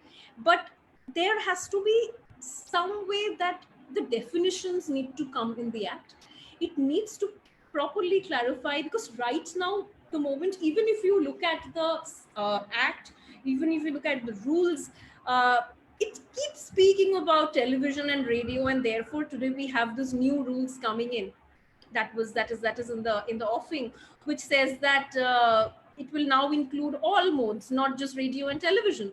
Why the need for that clarity if it was absolutely clear in 31D? So, Anushree, instead of going into the conflicting views of what a label would say, what a streaming service would say, I would not get into that. But I would definitely say that Section 31D requires clarity. Section 31D definitely doesn't make it clear what whether interactive streaming falls within broadcasting in that section. And today, because of that, every stakeholder has had a different point of view. Every stakeholder has had to spend a lot of money in courts, and believe me, litigation is expensive. It brings up a lot of unnecessary points, unnecessary conflicting views. And I'm one person who would say that we shouldn't have needed so many numerous court cases, be it in Calcutta or be it in Delhi, if the Copyright Act, if the copyright amendments had made things a little more clearer. So definitely requires a relook. 31D needs a relook. 31D, we need a proper definition. We need to understand, whether internet, first of all, whether internet streaming is broadcasting or not is one aspect, and whether that falls within 31D is the second aspect. So just saying that, okay, internet broadcasting is within 31D also makes it even more confusing, because I'm not sure, when you're saying internet, what do you mean by internet? Do you mean internet streaming? Do you mean non-interactive streaming? What is internet? I think all of that needs to clarify, and I think therefore 31D definitely needs a relook. Now, just wanted to touch upon performers' rights. And I may say something which a lot of people may not agree with here. But I guess that's the point of this discussion. When the definition, when the performers' rights was added, there is a clause which says that once it has been assigned by way of a contract to the to the producer has a right to exercise it, and performers are entitled to royalties. But nowhere in the act does it say that the rights which have been given to the author of a literary or musical work with respect to sharing of royalties is absolutely the same for performers' royalties. Because honestly, if that was the case, performer would have been added to the same section. Why the need for a separate section? That's completely my point of view, and I would like to say that it may not be the most popular viewpoint, but that's my viewpoint. Secondly, when 39A came in, it specifically says that it will apply, all of those sections that are mentioned there says that it will apply with modifications when it comes to performers' rights. And why the necessity for mentioning apply with modifications if the absolute need of the hour was to put performers' rights on the same pedestal as rights of authors of literary and musical works? So I definitely don't think that it was meant to be on the same pedestal. Pedestal is not to create confusion or any conflict. Performers' rights I don't think was ever intended to be on the same level, because I think performers' rights is a neighboring right and is not copyright of authors of literary and musical works. I've had many conversations with many senior counsel. I've had many conversations with my team at Sony, with my team at Saavn, and I definitely think that if that was the intention, if performers' right to royalty is supposed to be at the same level, then Anushree, your point comes to good use. The Copyright Act needs a revamp. Revamp it, clarify it, rewrite it. So today, when we get a notice, we know that's exactly what it is, instead of conflicting viewpoints from all over. Clarify the point that 39A was meant to apply as the proviso to 18. Clarify that when you are talking about performers' right to royalty, it means equal share of royalties as provided in 18 and not otherwise. That's my viewpoint. Open to discussion, open to absolute conversation on the panel. We'll just take 2 minutes, 2 minute more, and that is, I was wondering when the legislature added in 19 that nothing will negate the author's right to receive royalties and consideration for utilization other than when a work is being communicated to the public in a cinema hall. What do they mean by royalties and consideration? And that is something I am not aware of. I have these awesome lawyers on the panel.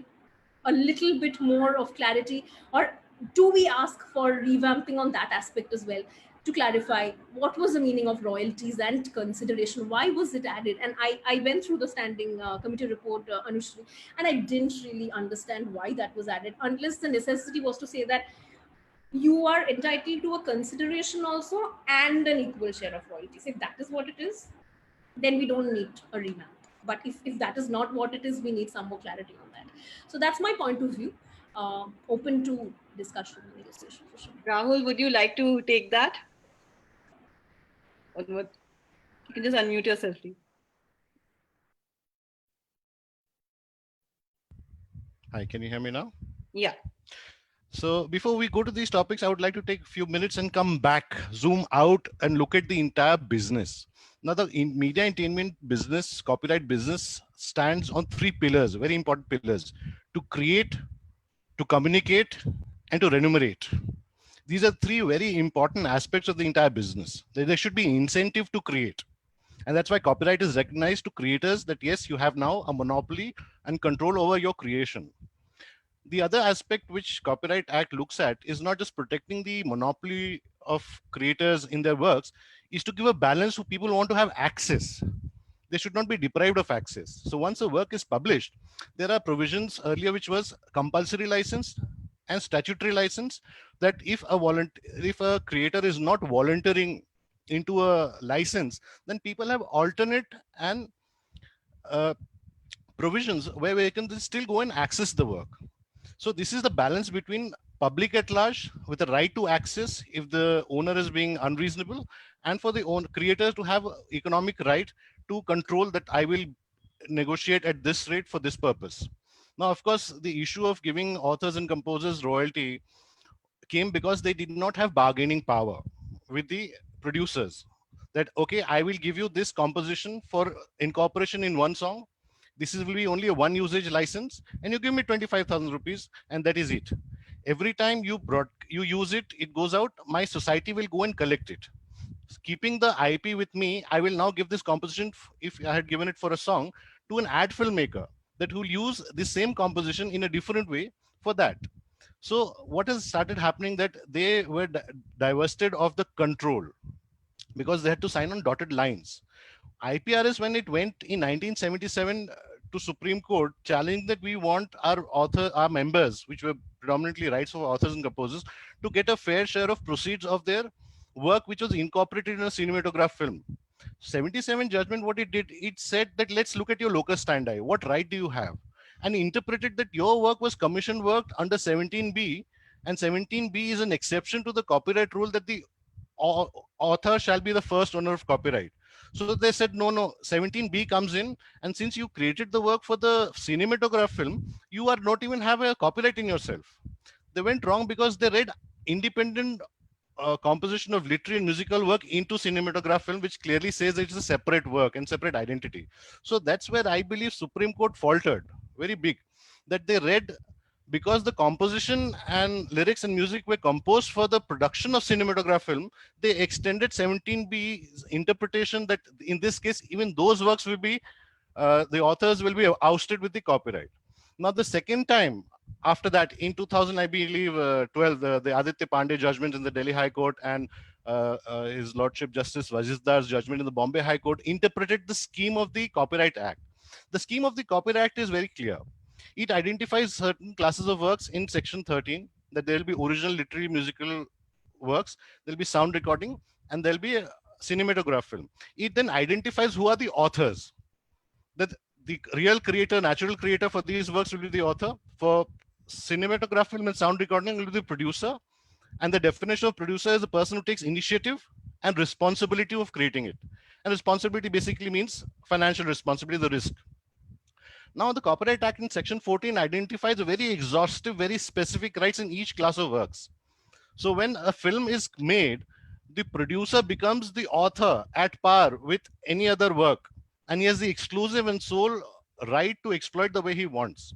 Now, the issue is that under the scheme of Indian Copyright Act, as it stood in 1957 until date, whether the right to share revenue from exploitation of cinematograph film or sound recording could be read into to give it to the original authors and composers. And because the scheme of the act did not, until date, does not provide, I'm sorry, the amendment also does not change the interpretation. Even if you apply now with these insertion to section 18, what is section 18 saying? It is not an enabling provision. It is a disabling provision. It is presuming that there exists a right to royalty, which you will not give a sign. Now, Copyright Act does not talk about right to royalty. Copyright talks about what are the rights and you have the economic freedom to negotiate and at what price you can trade. So once you have parted with, or you've assigned the right, then where is the, if you look at the, if lawyers are here, the Hofeld matrix, Hofeld and matrix is a right and obligation. So once you have assigned the property, you've sold the property, on what legal basis are you claiming now right to royalty? So there's a fundamental gap in the way the Copyright Act is structured. Because once you've assigned the work, under legal principles, you cannot claim any right onto it. The producer is free to exploit the cinematography. What it does not do is, it does, so if you have the negotiation, you can say that I'm only giving you right for making cinematograph film.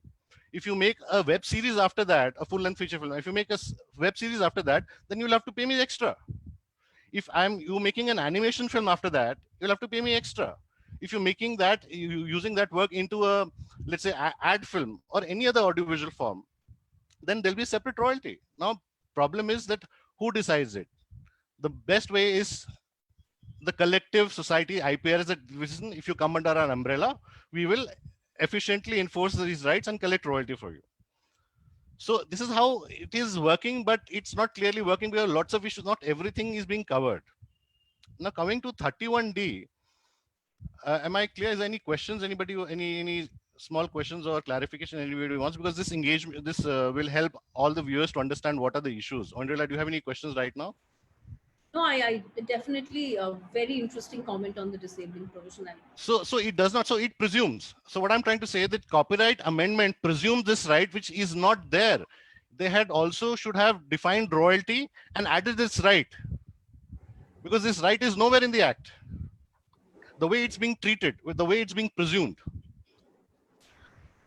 Okay, so now coming to 31D. 31D has a specific history, which Mr. Raghavender has said that the Copyright Board ruling of 2002 giving 660 rupees per needle hour rate was the interim rate under a compulsory licensing regime. And then it took 10 years, I believe, sir, for that matter to finally conclude in 2010, where the net advertising revenue of 2% was adjudicated to be the fair revenue for using of the work. Now, if you look at the scheme of the copyright rules, it says for a compulsory license, you have to identify the work. You have to identify the place. You have to identify the time slot where you're going to broadcast it, and where you're going to, you have to announce the name of the person.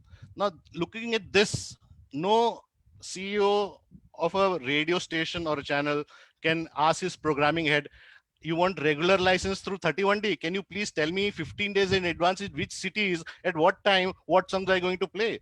It is unworkable. This is only an exception. As I said, there has to be voluntary licensing. Free trade has to be thumb rule in any free economy. So 31D is a very exceptional place where, suppose some event has happened, some author or composer has passed away, and you want to dedicate a show, then you quickly write that, listen, we are doing next week a 1 entire day show or 1 or 2 hour show, and we want the access to these songs to be played across all our stations. Then 31D is permissible. Now 31D starts with a saying any broadcasting organization for the purpose of broadcast. I've read with great joy the judgment of Bombay High Court. It's very well done. But I think the fundamental, the one thing and the fundamental thing which got missed out was defining broadcast. Now, broadcast is when somebody is telling the entire world together at one go, against what is narrowcast. What streaming site does, it does not broadcast. It allows end user to pick and choose its own playlist. So when people are streaming music, it is individual casting to each member, which is unique. There is no broadcast. It's all narrowcast. Broadcast is when you have linear programming and you decide at what time and in what sequence in a time shifted programming that, okay, if you start at 8 or if you start at 8:30, what you will watch will be controlled by me. There'll be like it is done in satellite TV channels, that you have all the programs fixed with all the new advertisements. It's all pre-decided. That is broadcast. When the member of public, end user, cannot differentiate in the content he is getting, he has no choice except to turn it on and off and pause. In streaming, it is not a broadcast. It is my personal point of view. It is a narrowcast. You're not broadcasting as a platform to the entire world. Any member can have his own unique and specific playlist. Oindrila, do you have any comment on that? I'm And I think, Rahul, that is why I think Atulji also said that it's important to define what an on-demand is. Yeah. That's So exactly on demand, there are many kinds of on demand. I can start and stop when I want. Like when you have this Tata Sky came with recording, you could record. That is also recording from the linear feed, and you can watch it as when you want it. So that is also kind of a on demand. When you pause it, go out, do some work, and come back, you can resume it. So it's kind of a time shifted linear broadcast you have created within the space. When a platform like Netflix on Amazon Prime or any of these Google Play Music and Amazon and Spotify, when you are choosing your own songs or you are enabling the platform to do a randomized list based on your listening preference pattern, it is still not broadcasting, because to you what it's sending, it's not being sent to anybody else. And that is why it's very important to understand what broadcast means. Now, communication to public is a very wide technology free terminology. Now it includes broadcast, but broadcast is very intention specific. The way it is defined, it's very cyclical definition. A is defined in B and B is defined in A, and it gets very confusing. So if you look at the definition of broadcast and communication to public, they have been interlinked. And the intention of what a broadcast or concept, what a broadcast is. Why is it TV and radio? Because that was the only mode of broadcast available before that. So when you say that radio, when it gives a link on the internet to its same linear programming feed, I think it's doing broadcasting on internet also. Fair enough. If the same program is being enabled or embedded in a Facebook page or something, then the broadcast is continuing. It's just the platform has changed. So we need to be very clear about what are we talking about. What is a broadcast and what is a broadcasting agency? So, Rahul, a lot has been, I'll come on to the next issue. A lot has been said about marriage functions, and, there should be Right. amount payable for that. We have section 52, which includes, wedding ceremonies. We have 52(1)(a), which talks about private use. According to you, I mean, you've heard all the panelists over here before. Right.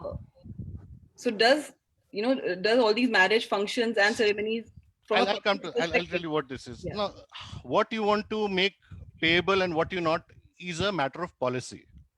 It has nothing to do with international experience, because they have their own local policies. Now, what happened in the Rameshwari case, where the judge took a socialistic view that, listen, we look at the Delhi University fees. It is, I went there, I know how much I've paid to get a 3-year degree. It's nothing. They don't have any budgets for books.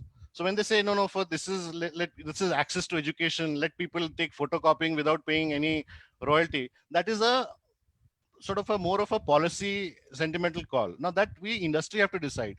You take local trains. I've taken for the 6.5 years I was in Bombay, and I would travel. Otherwise, I would get all these people who come and start singing, playing some instrument and beautiful voice, and they collect money.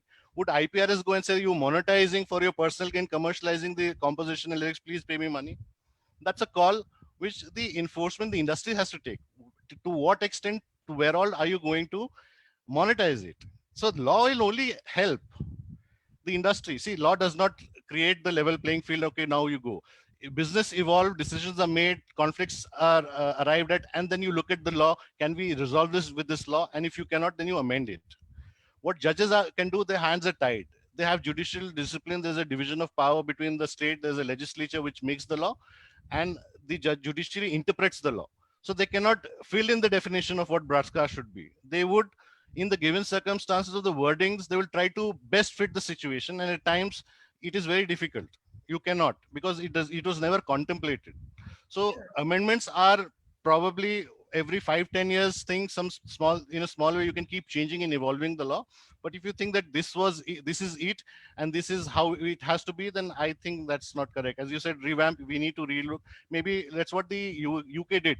It in 1988, it revamped the entire copyright law, which gave authorship to the director, principal director, who's the vision in the theater, of the cinema. He's the controller, he's the captain of ship of the storytelling in the cinema, and which was introduced in the bill and was vehemently blocked by the Producers Association, that we cannot give authorship and equal ownership of the cinematograph film to the director.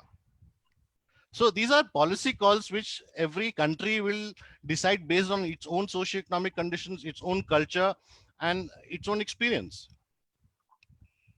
Sure. So we are talking a lot about broadcast. I would like to come on to Bishwarup. Bishwarup, you've been in the broadcasting side, you've been now on the platform side as well.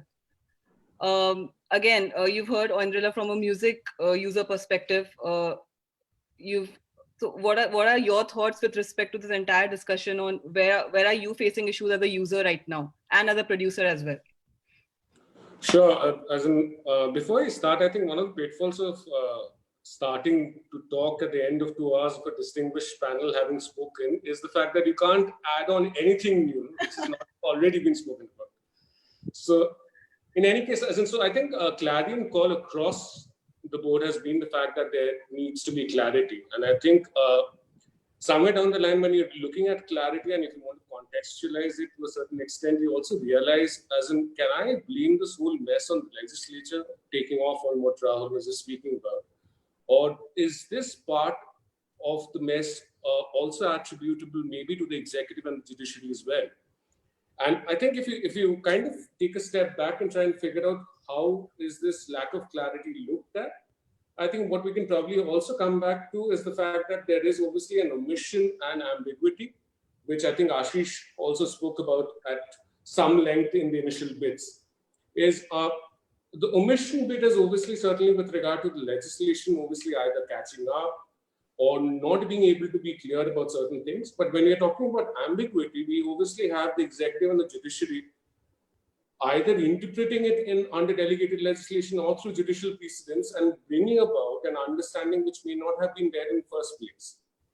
Or obviously, as in they have all tried their best to kind of add on nuances to the legislation to try and bring about a situation which is slightly more easier for everybody, but probably they have just added on to the confusion.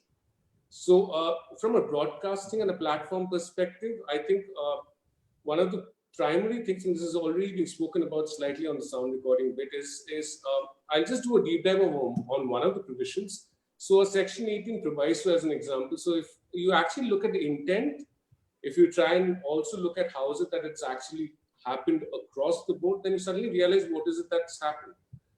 So I am guessing a right to royalty clearly is something that is being given to an author where he's entitled to royalty because of certain reasons. I think the intent behind a proviso, the third proviso to section 18, was clearly, which speaks about the fact that if there is any mode of assignment other than for exploitation in a cinematograph film, that cannot be assigned and that's going to be void.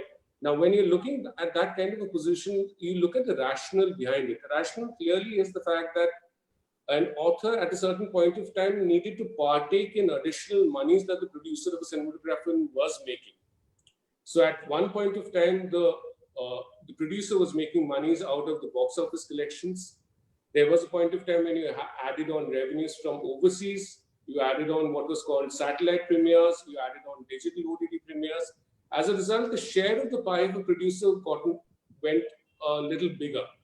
So every author of an underlying work believed that they wanted to partake in that. And that was the rationale, I believe, in bringing about the fact that an author there should ideally partake in those additional revenues. But once you do that, what it tends to do is you're trying to fill in a gap without understanding or without speaking about the nuances to the rest of the legislation. So clearly at some point of time, that has been filled in at one point, but what has not been filled in is what is the royalty, what is the share in the first place, what is the clarity on the mechanism.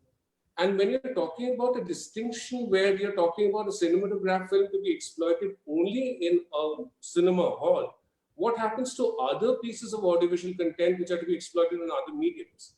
So today in a COVID-like situation where you have films like Gulabo Sitabo and Dhumketu being released on OTT platforms for the first time, what happens then?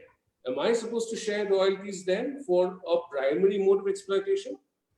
It is only these situations which kind of suddenly make the interpretation of the law a slightly more ridiculous one than what it started off with in the first place.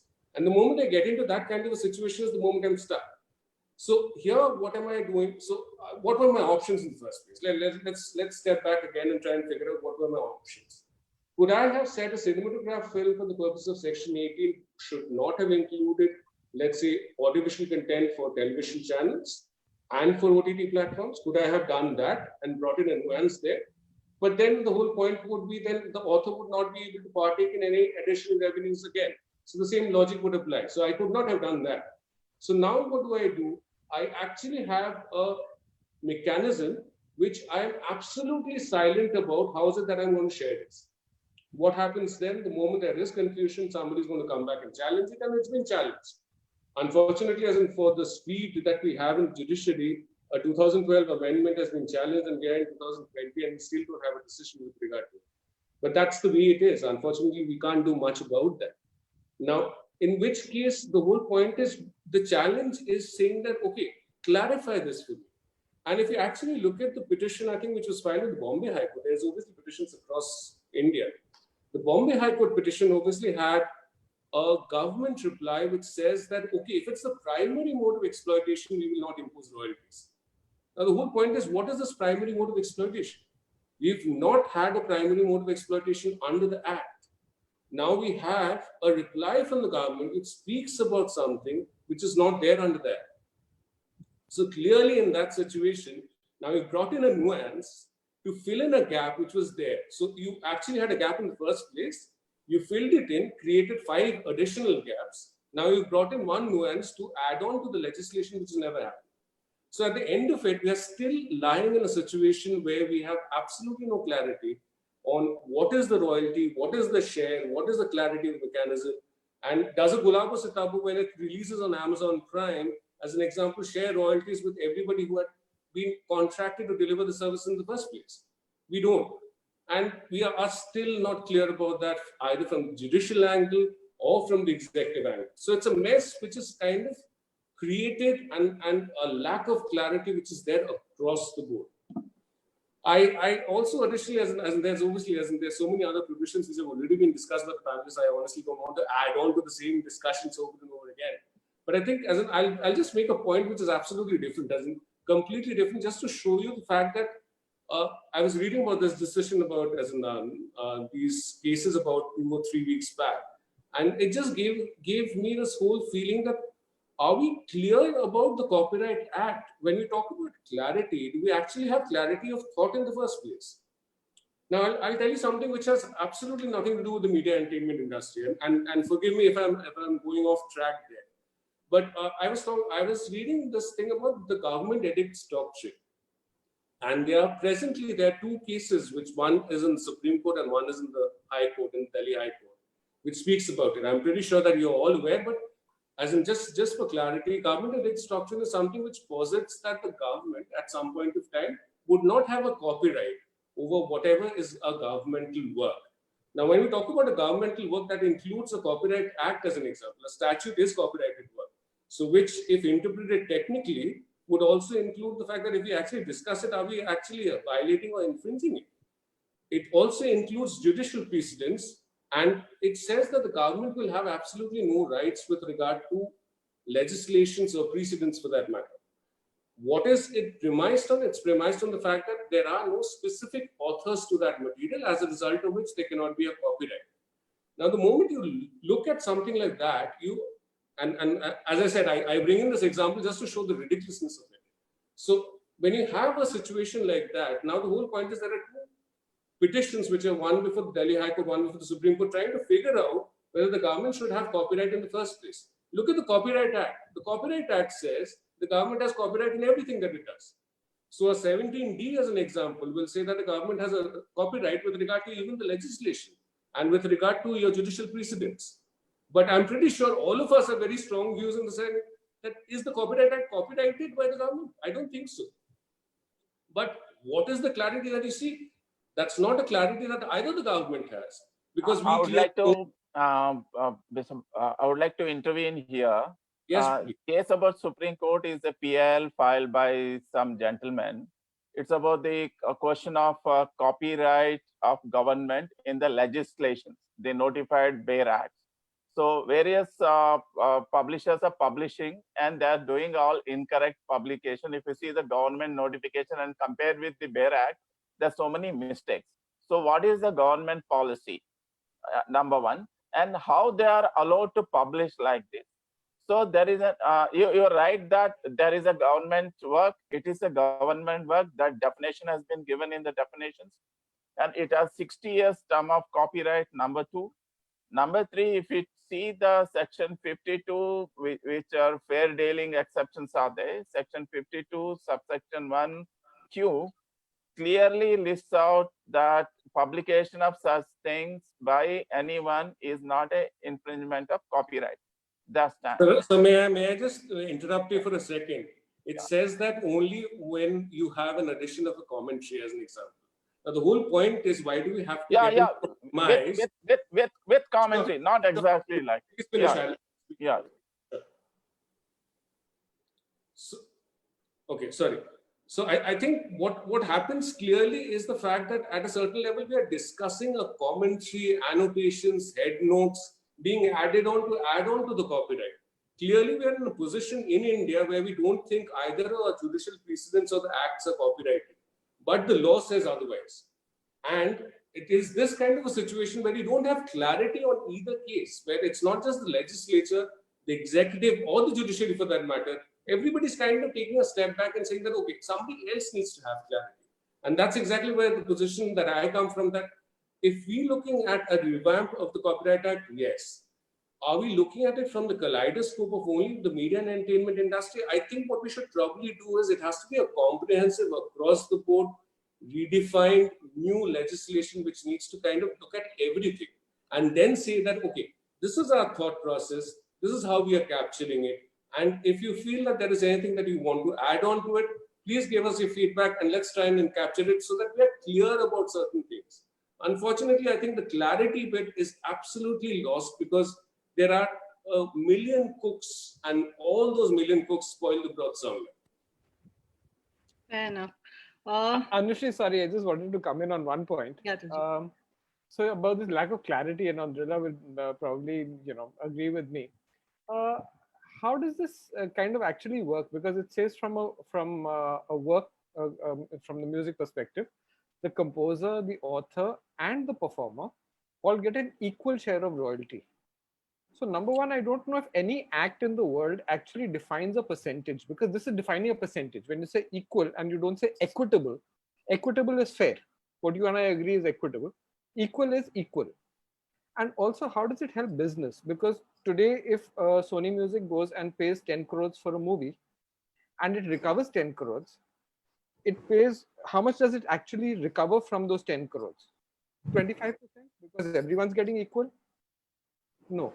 So you have to be clear. So as Bishwarup was saying, you have to be clear in what is that equal percentage of what is the composer and author going to get. So they will get an equal share of the publishing. Then you say the performer will get an equal share. Now suppose Sonu Nigam has come in and sung 6 songs in a movie which have gone to, so he's been paid. Then the acquisition of the soundtrack happens for 10 crores. Let's say you take away 15% as publishing, of the balance 8.5. Sonu Nigam gets 4.25 crores and Sony Music gets 4.25 crores.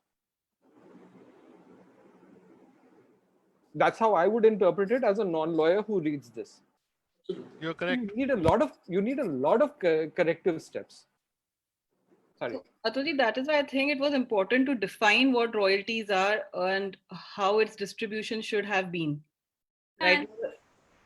And Anushree, that's where it comes in. When it mentions that performers are entitled to royalty, I mean, you cannot just assume that it is in the same footing as, again, I'm saying, as an author of a literary work. Can I come on that? See, yes. Performer's right was always an inferior right compared to copyright, with all due respect to performers. It was only a consent required, and once the copyright exists in a work which is fixed in a material form. Performance does not have an independent existence other than what was fixed in the material form. And the ownership of that performance is contained in the master, which is owned by the producer. So performer's consent was required because it is obviously you can't force anybody. And he did not need an incentive to perform. He just needed a bargaining power to have a fair share of the proceeds of the final end product. So Copyright Act earlier gave only 40 years and only consent. And once consent was given, there was no control given in the performer's hand to control the exploitation of the copyright work in which the performance is incorporated. Now what they're doing with 39A is by backdoor giving all those rights of infringement. Performer has no, in the concept of copyright, no copyright, and by virtue of it, no right to stall the performance of the master. He cannot get any injunction. But mischievously, through 38 extending all those provisions of 51, 55, which is extended to only copyright owners, now performer says, I don't care if the master owner has given you rights, has taken your rights from you, given you rights to perform, and the publishers have given you rights. I'm an independent person and have an equal right based as them, and I can enforce the infringement option given only for owners of copyright under 39A. So at the best, performers had as a money claim that you want a share, okay, you make a claim and it'll be adjudicated. But now by this, their status has been equated. Now Raghavender ji is the best person to understand what is the judicial legislative intent of giving them this kind of a backdoor entry into the same club. And I'm not please undermining the contribution of the performer per se. I mean, I say it very in my classical example, law school say it is that it's the soul and the body. The authors create the soul, and the body to that soul is given by the performer, the material from the voice, how it's heard, or the instrument which is played. It gives the musical notes a body. So they create the body, and without the body, there cannot be any exploitation. So Raghavendra ji, I wanted to come back to, I wanted your comment on this, that what was this intentional? Have you gone overboard with this by trying to create some sort of a more bargaining power for the performers? Yeah, the legislative intention was to give them the right to receive royalties on the secondary users, not in them. So we have not taken up the Rome cutoff provision, that is still there. So, the right which they give to producer when they sing a song and when it is synchronized in the film, that is still there. But any secondary users, just like author composer gets secondary users rights, so such rights have been given, which we have incorporated in the Beijing Convention Article 12 as well. So it is clear there. That is the reason why yesterday Anushree was asking why 19A has not been included in the 30A. That is the reason why, because license, but that becomes more problem there, infringement and all that. And assignment, and assignment is not an infringement, which 19A discussing about. It is about basically the assignment and recovery of assignment, how copyright board deals with it. Copyright board cannot go into the criminal remedies and giving injunction and discussing the infringement and all. That is the reason why we have removed that. So that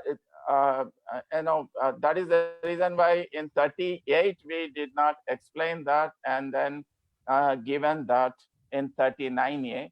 So simple is one should understand, every word you want to create. When you don't want to pay, you raise doubts and clarity things.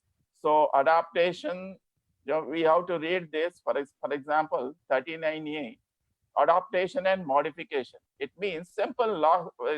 Even need not having a law degree, even a common man can read that. When you read section 19, there is authors, composers, and it is about other rights we are talking about. When you adopt and modify, when you read for the performers. So similar thing is mentioned here. And another issue about 18, section 18, mode of medium. So you can't go on, taking a license when the mode or medium is not existing. And you don't even know that tomorrow it is coming. There are judgments from the Belgium High Court, Belgium Supreme Court, Dutch Supreme Court, France Supreme Court. So we studied all these things, and we request of the author scheme, author societies, that similar facility to be extended in India. That is the reason why that amendment, only the mode existing, that only you got to. If, for example, if a new platform is coming, which is not existing now today, how can you give assignment to that unknown platform, which is not in the use, which has not been innovated and existed? For example, you know, you I can't go understand. on. So parties cannot contemplate and think. Yeah, contemplate. agreement, That's what, yeah. you know, please read the language. Language clearly No, says I'll it is already, you know, some technology is coming, which is Right. not in the use. Still, you can go ahead and give your assignment for that, give license for that, permission. Sir, But if you something permit has me, not been innovated, created. After 10 years, something comes, I have a copyright, I will use there. You know, even though it comes after a year, you have to enter into a new agreement with the no, authors and Raghavender ji, composers. if you permit me, I'll give you a scenario. Now, Rahul, generally, one second. I would just like to answer that. So but there is a practical difficulty over here. Firstly, I mean, especially in our country, and this is being faced with old repertoire because you know, it's very difficult to track assigners, and technology is ever evolving. So you cannot keep running back to the No, assigner or I tracing. have a slightly different anecdote. You can't blindly give assignment. No, I'll tell you. Even EU, this is in practice now. When the new technology comes, which is not existing, they are going back and then getting a license extended or permission extended. No, this is very fair. When you have a long-term assignment, I'll give you one very small scenario, sir. That I am a producer. I said, please, can I have your DVD rights? I'm going back, let's say 20 years down. Yeah. And can I have DVD rights for 5 years? I'll pay you the premium price. Okay. Yeah. I paid the owner the premium price and I got DVD rights for, let's say, 10 years. Okay. After 3 years, Blu-ray disc comes. Yeah. He says, listen, it was not in contemplation or utilized. Yeah. Your right is DVD. Now I'm selling it to the Blu-ray manufacturer. So the entire concept of exclusivity of right to a publisher to pay the premium price and then have the exclusivity to monetize. No. How can you monetize monetize in the Blu-ray when it was not neither you knew or not the now what has happened now? So the mischief, you see what is mischief, that you have extorted the best price I could give for 5 years for DVD. And after a year, when Blu-ray came, you said, no, that is not included. And I'm giving again to a competing technology. Obviously, it was not there. No, why? No, because your DVD. I understand. In US, what happened? Physical environment has finished, and we moved to digital. Blu-ray has come. So there should be a new royalty. So, right. And you see the lopsidedness. I don't know. I understand. See what happened in US. Sony Betamax case said when US, what happens that if you have given assignment for the entire term, what the US law now says that at the mid of the term, all assignments will be declared void. And the producer or the assignee has an option. If he values the right, he can reassign take a reassignment from the authors that, okay, I see value in your copyright work. Can you reassign it? They can negotiate and give the reassignment. So one could put a cap that, okay, any assignment more than 10 years will be void, or you have to come back and take the reassignment. I can understand that. That's a foreseeable future. See, please understand. But, you know, I'm putting serious money in buying. Technology is changing. Platform is changing. That's why you can't be tying to me a technology. It has to be business oriented. You know, I'm an assigner. You are an assignee. I gave you 10-year DVD permission. Blu-ray came. Neither you knew it or I knew it. So physical exploitation has gone. No one is buying DVD now. So you are at loss. You have to move to Blu-ray and enter into agreement with me. If I agree, okay, buy a fresh agreement with you, Blu-ray, it's okay. And your terms are not happy, I can go to another. You can't restrict that. I have to give Blu-ray agreement also to you. Raghavender, can I just, interrupt for a second and add on to the confusion? If Rahul had written home video rights as an instance and left it at that, would that have included a Blu-ray? What? No, it would not. Rahul had written, I understand that. Because when you say home video or mechanical reproduction, right, it would be any mechanical reproduction. So it doesn't, the device doesn't matter. No, the mode and medium, the device matters. No. So but when I say mechanical reproduction, Rahul, that would cover any mechanical reproduction. Look, what we have introduced here, not India specific, is international practice. In the EU, it developed, and authors wanted it in India, we did it. That's all. So we need local laws, not imported laws. Local experiences, we got Supreme Court judgments of France and Belgium and Netherlands. So after reading those judgments only, satisfied, and then we gave it. Yeah, Can I I have just chip in here, please? it's really difficult to keep going back for getting an assignment every time there is a new.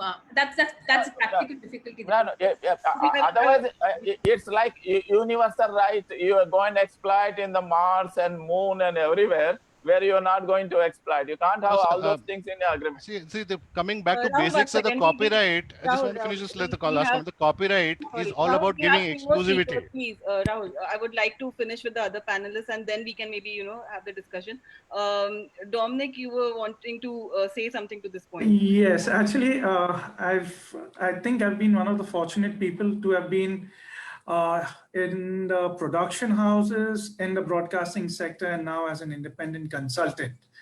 And one of these larger challenges, I think, in the copyright, because if you're looking at media, actually, that's where our bread, butter, jam, everything has emerged in terms of the Copyright Act per se. The 2012 Act, in my view, this is my personal view, is that it's, as some of you have rightly said, it's got the heart in the right place. The intentions are good. The need for an equitable compensation to be paid to all stakeholders, I think none of us really doubt or question any of it. The questions which really arise are thereafter. Let me give you a few examples. We are talking about broadcast. The definition of broadcast, we are using the word via wireless. Fine. Rahul has gone to define of saying one recipient as against multiple households. That's what the Act would say. We are talking about now multicast, we are talking about simulcast. We are also talking about linear telecast. What is linear telecast? The same advertisements which you're seeing on TV is now seen on your OTT platform because most broadcasters have an OTT platform. So now you're talking about a linear telecast and a non-linear telecast, which is not factored in. We are talking about a case where near video on demand, etc., which is coming in. We are talking about all of this is now a question. Is it broadcast or is it, we are looking at a very personalized casting, okay?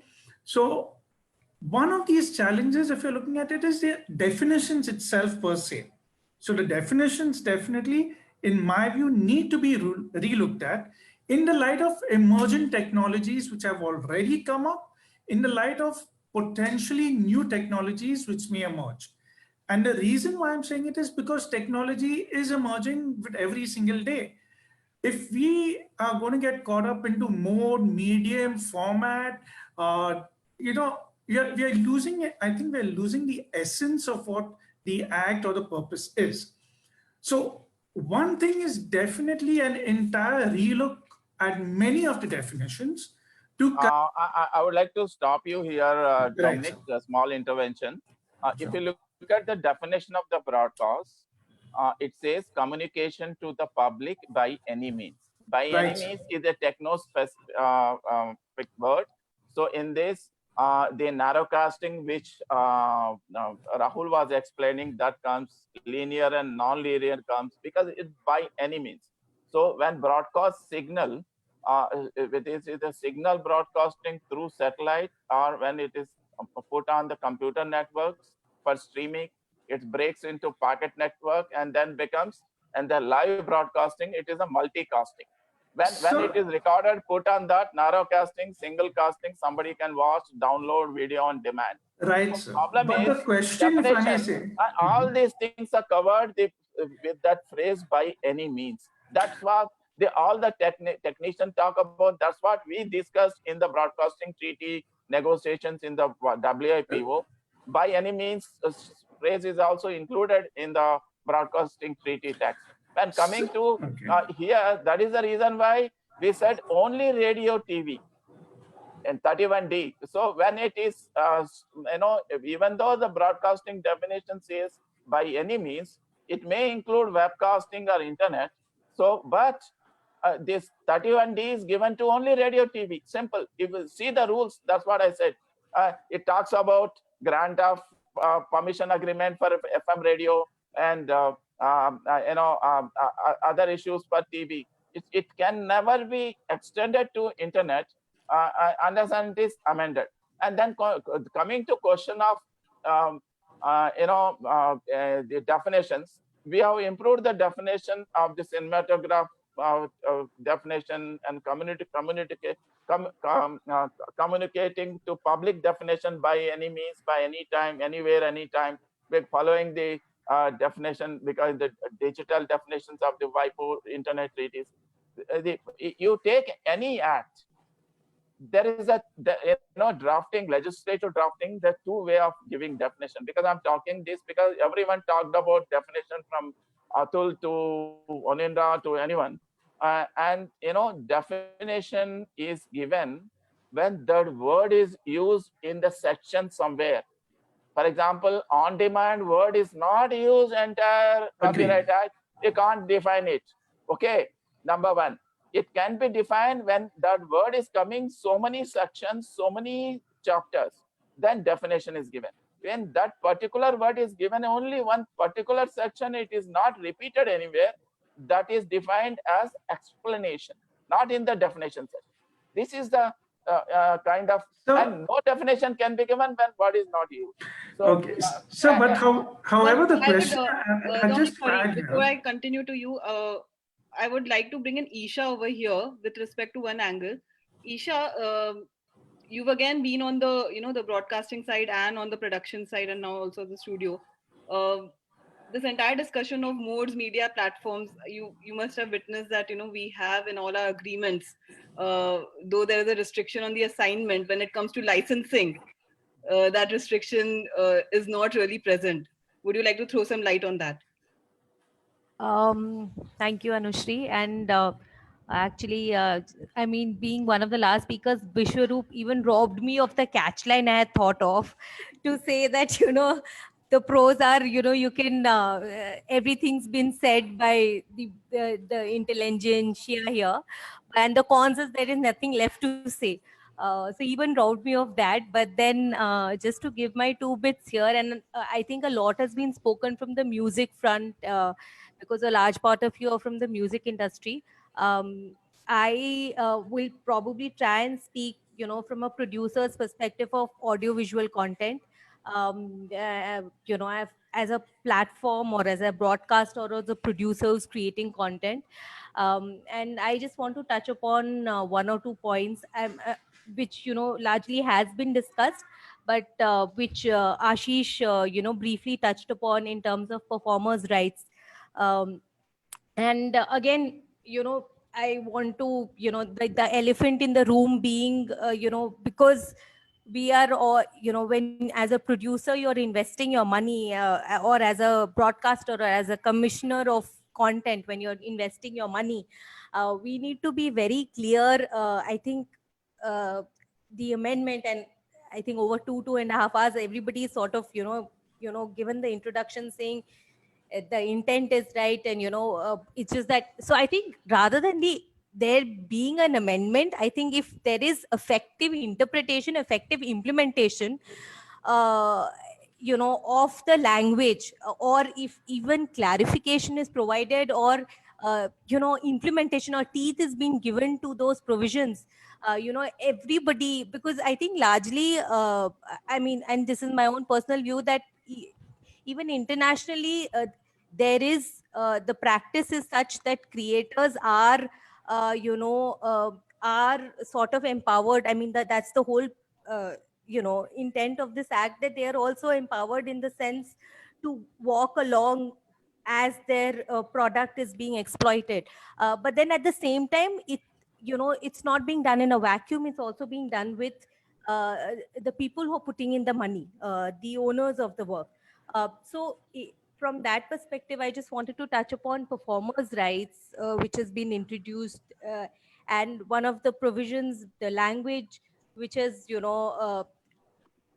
38A2, where we are talking about if there is any, and from a producer's audiovisual perspective, for me, I interpret this as tomorrow if A-lister actors get up and say they want royalties, how do we deal with that? Because the language right now is extremely vague. The language here talks about any sort of commercial exploitation, and that really doesn't take us anywhere, because it says beyond the theatrical exploitation, if there is they are still entitled to royalties for any sort of commercial use. So that's not just vague, that doesn't even give us any sort of direction. And I think we do need to, I think if the intent is to include actors, then that needs to be spelled out.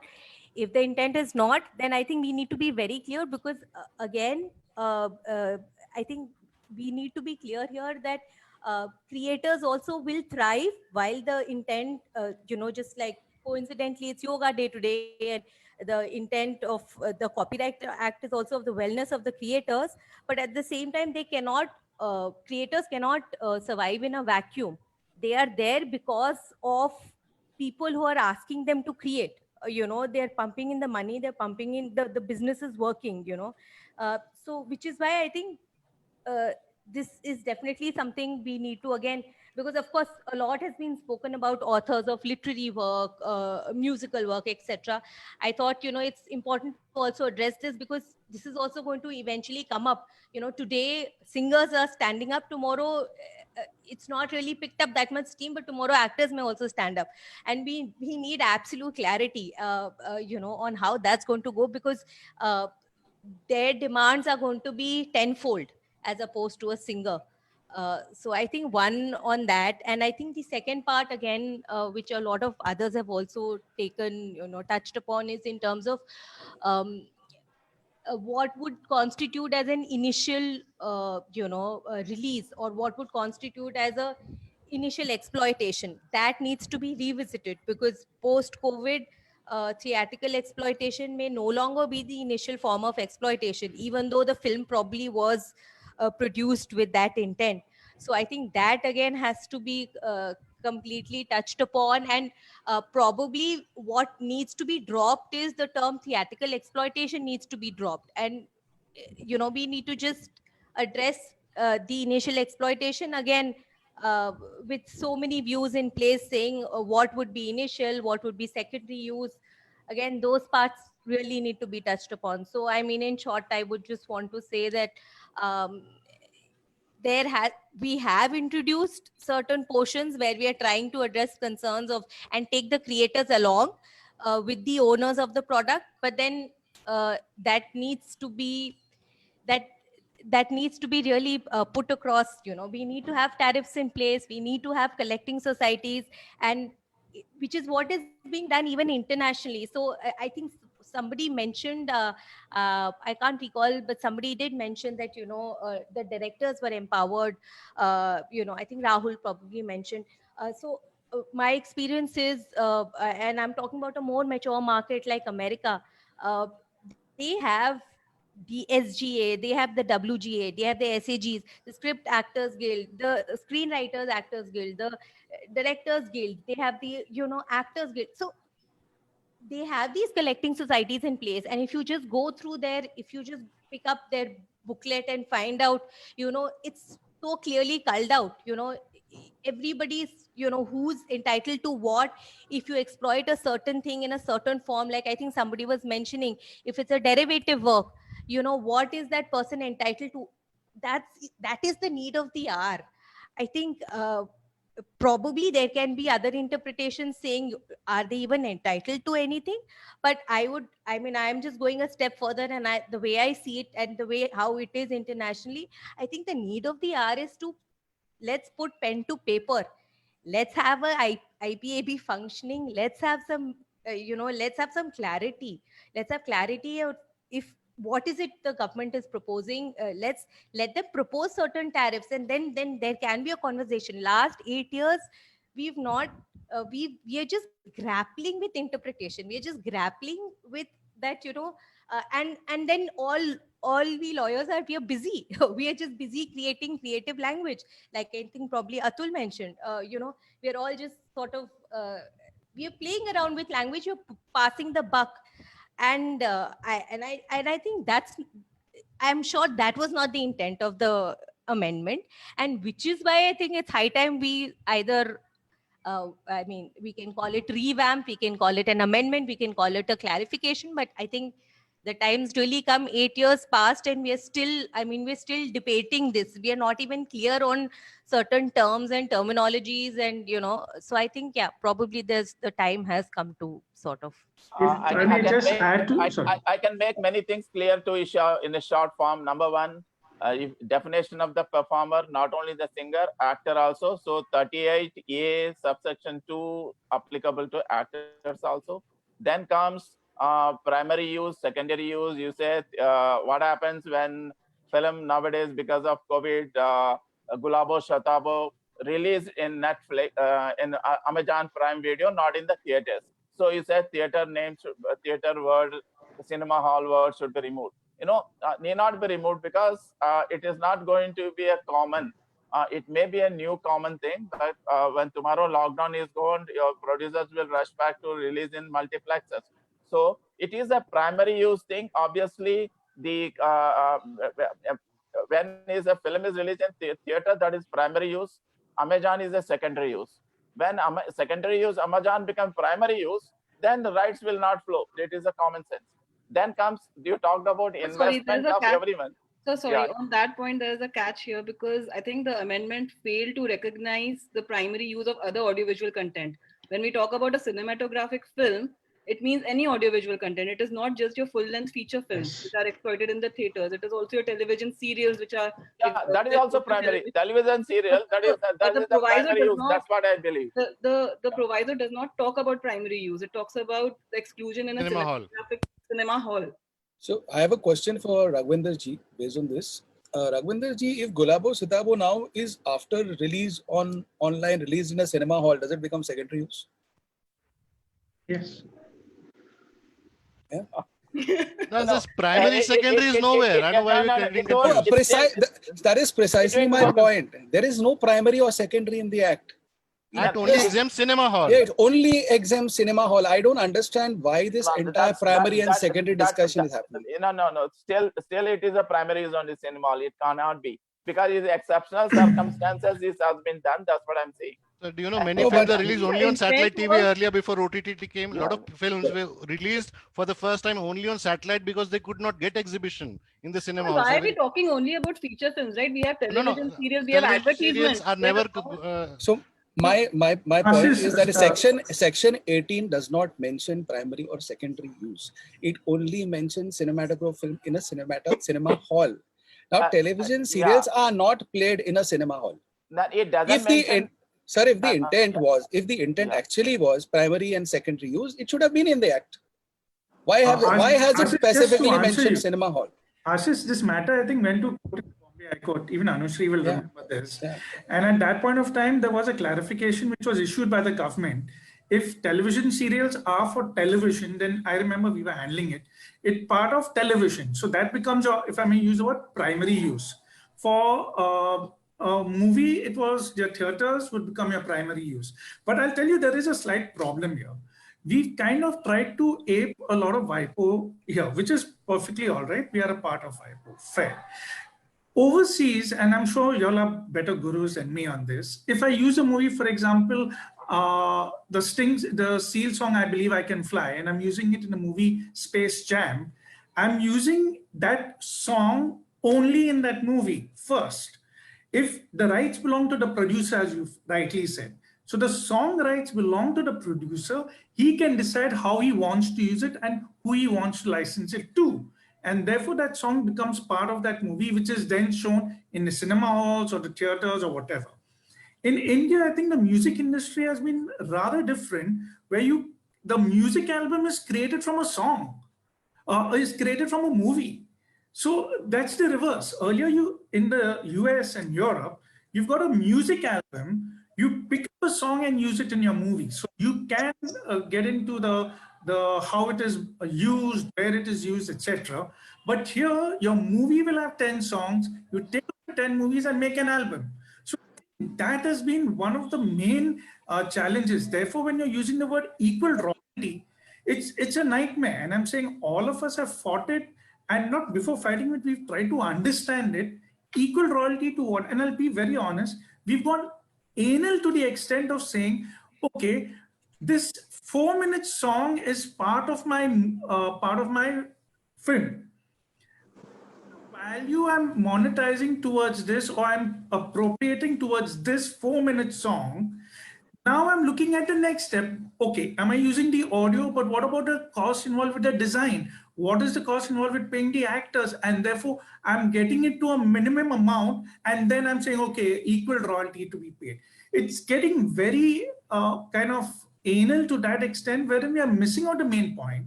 Had there been a transparent and a proper mechanism where you are paying a royalty and total transparency system, I think everyone's issue would be clear. A royalty has to be paid. Everyone is due for a royalty, a lifetime. No one wants to squeeze anyone out. But it's just a mechanism wherein all of us lawyers are looking at these small loopholes, because there are loopholes in terms of the entire law. And we're forgetting larger issues, if I may say, piracy. We are losing tons of money on piracy, be it music piracy, be it signal piracy. We are losing tons of money when it's coming to illegal telecast, illegal transmission, where we are kind of, in a way, as I have said, when was the last time AR paid a royalty? It's like, okay, I like sports, so let's come out with a law which says sports has to be compulsory said.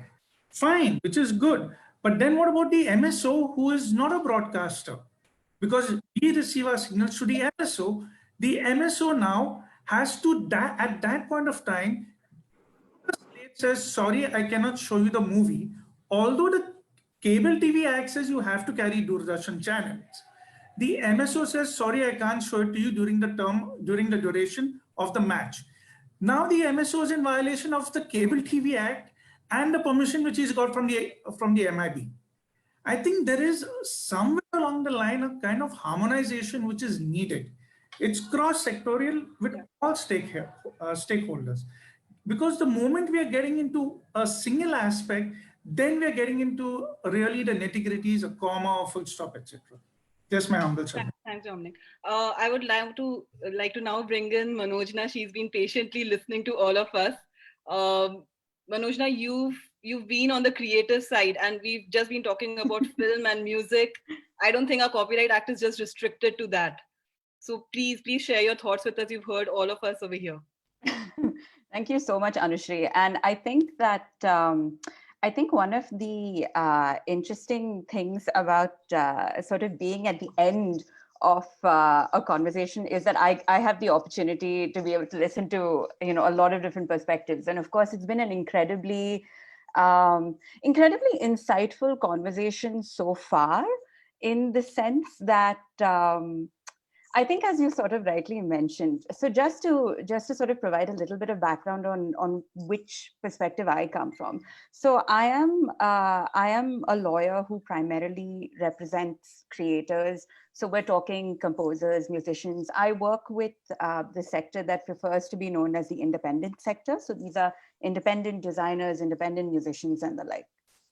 Now, interestingly enough, as much as we've sort of delved into all these complexities and all these layers when it comes to, the act itself, I am going to take an incredibly macro point of view at this point, and really go back to something I think that's been mentioned at the very, very beginning. And I think that we sort of keep reiterating, which is also something we had also discussed, as a matter of fact, yesterday, which is basically this idea of, the act was amended. The amendments came with the right kind of intention. It started with, the heart was in its right space. But you know what? I'm going to have to disagree now, because honestly, at this point, I'm not even convinced anymore that the amendments came from the right point of view. Because honestly, the creators that we're talking about, this entire discussion, as insightful as it's been, has been primarily focused on only one aspect, even within the music industry. I mean, I'm not even going to I'm very grateful that Isha brought up the audiovisual component as well, sort of the actor's perspective also. But even if we push all of that aside, even if we just look at the music industry as it is, we only consider, and this is the honest truth of it, this is something we've even seen in the standing committee report, everything sort of flows with this idea that it is the film music industry, like that's the perspective that we take, And, I'm, like I said, I mean, this is, I'm a bit of a nerd sometimes, not sometimes, I'm a bit of a nerd, let's be honest. So I do try to take notes whenever I can. And I actually did write down some incredibly important and insightful things from all of you. So thank you for that. But I think there was some really, really interesting points way back in the beginning, where we were also discussing, sort of the differences in public performance revenues, why there are those kind of discrepancies. Why is it that the IPRS, I think, Aashish, I think you had brought up this point, why is it that the IPRS seems to have only 4,000 members?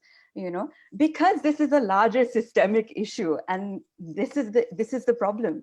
You are looking at independent creators. There is a massive multicultural, multilinguistic, incredibly diverse, musical landscape within India alone.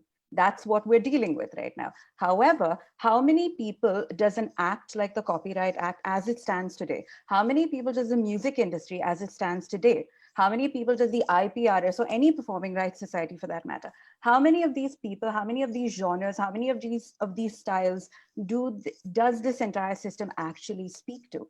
And that's the question that needs to be asked a lot more, which I think honestly deserves not just a seat at the table, but honestly a lot more attention when you're developing a policy, when you're developing an act, a copyright act, or a set of amendments that incidentally was primarily meant to protect the creator.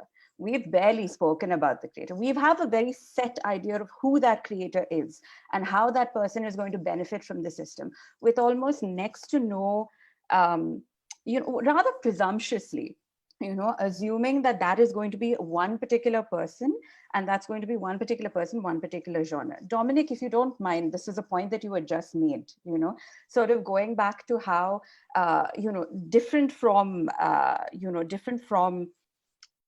say, the US market, for instance, right? You sort of mentioned Space Jam and the like. I'm very pleased about that reference because it's an old favorite. But coming back to the point necessarily, that we see, music that comes about in a film and then the album is made out of that. That is not true. That is not the only kind of music that's out there. And case in point, because I feel like at least a decade ago, to be very, very fair, perhaps when these amendments were being discussed, perhaps the independent music scene in India was really struggling. I don't think that it lacks that kind of cohesiveness today, considering that there are these, I don't wish to cite, glamorizing examples like this, but chalo, fair enough, if that's what it takes to sort of, reinforce the context of it. But you have artists like, say, Prateek Kuhad, who has made it to, Obama's playlist, so it's an interesting conversation to have. These are independent artists at the end of the day, We have independent artists who are transitioning to the industry. And with the rise of the OTT, so to say, I've personally seen this myself, and I'm very happy to have sat on, contracts and deals where I've been able to sort of help artists and composers who identify as independent, who have been, working on creating original compositions for these OTTs, So the reason I'm bringing all of this up is that all these nitty-gritties are extremely nuanced. And of course, we've actually been talking for about 3 hours now, which just goes to show you that you put 10 lawyers and legal people together, and then you put in one question in there, we can literally go on about it and sort of pick things apart, which is good. I think picking things apart has merit in it. But unfortunately, if it doesn't boil down to actually empowering an individual creator, then what are we doing here? To this point, I'd like to actually mention that I do agree with Mr. Raghavender's point about the modes and the mediums. I understand that, I understand that the idea of going back and, contacting the person that you've received those rights from is rather cumbersome. And Rahul, I do agree with you that maybe a cap is a very good idea to introduce. A time cap is more important than I agree. cap. I agree about that. But However, actually, I only agree with you in part, because I agree with you about the time gap. However, I still believe that a creator should have an adequate opportunity to take a, to actually go ahead and negotiate whether or not they want to work with a specific company, with a specific organization about a specific mode or medium. Because unfortunately, this has exactly been the major criticism against record labels throughout history. The fact that they have actually gone ahead and taken up all rights, and then you leave the creator in a situation where they are not only disempowered, disenfranchised, they have no idea what to do, they have to wait for an enormous period of time before they can actually go ahead and do something. And the reason I mention all of this is because if we as a system do not actually inspire any confidence whatsoever for an individual creator, you will not find any individual you will not see more signups for IPRS. I can assure you there will be nobody signing up for IPRS, because nobody sees the point. What is the incentive at the end of the day? Give us a society, give us a system where everybody has a say. And if you're talking about 100% we need to rehaul the copyright, I think everybody came to this knowing fully well that we need to rehaul this. Like, of course, it's just a question of where do we start and how do we go about it. But I would sort of say that my primary bid is that going forward, when we do actually decide to go ahead and, pursue these amendments, it really needs to expand on this myopic vision that we have of even the music industry. We are only talking about film and TV, where there's the gaming industry out there. Somebody mentioned Tencent and, the Chinese music label, right? They have made a major investment in this gaming company called Fortnite. And Fortnite Fortnite has been pushing the idea of immersive concert experiences, using AR, VR. They're getting big players, big artists to sort of, collaborate in this. The reason I'm saying this is because in this COVID-19 world, live as we know it has completely changed. So even when we talk about performing rights, what is live? Live streaming, all the live streams that have happened. So do the artists who have been live streaming, do they get paid? And if they get paid, who's paying them? Where do they actually go ahead and ask money from? These are the questions that I feel need to be answered. I think these are the questions. And as much as we need to rehaul this, I think we also need to rehaul this, keeping in mind the fact that we need to catch up. We have a lot to do. Oindrila mentioned a lovely point where she said that, it's dynamic. I completely agree. And I think that that's exactly where we need to be right now. Like, we need to catch up, and we need to catch up soon. And, if we don't do that, then we are going to see creators putting more and more money, leaving more and more money on the table. It is going to continue to create a lot of systemic inequities. The systemic inequities will create a poor structure. It will go on. And then again, another 5, like maybe again next year or 2 years later, then we might all get back together again and talk about how we need to rehaul this. But then how? So I don't know. I was telling Anushree yesterday that I am quite the optimist. So I'm still optimistic, but also disappointed. A disappointed optimist. That's what I am at this point. Thanks, Manojna. I think that's the purpose of doing this session today, because the idea was to bring this out in the open. That are we all satisfied with the way our act is? Do we see the need for a change? And if I could just take one by one all of your for your just concluding remarks, and we are close to completing 3 hours now. Yes. Longer than most of the films we watch these days. Raghavender sir, your concluding. Yeah. I think I tried my best to give a clarification on various issues and various hot topics where people needed clarity. But what we need to, if any amendment comes,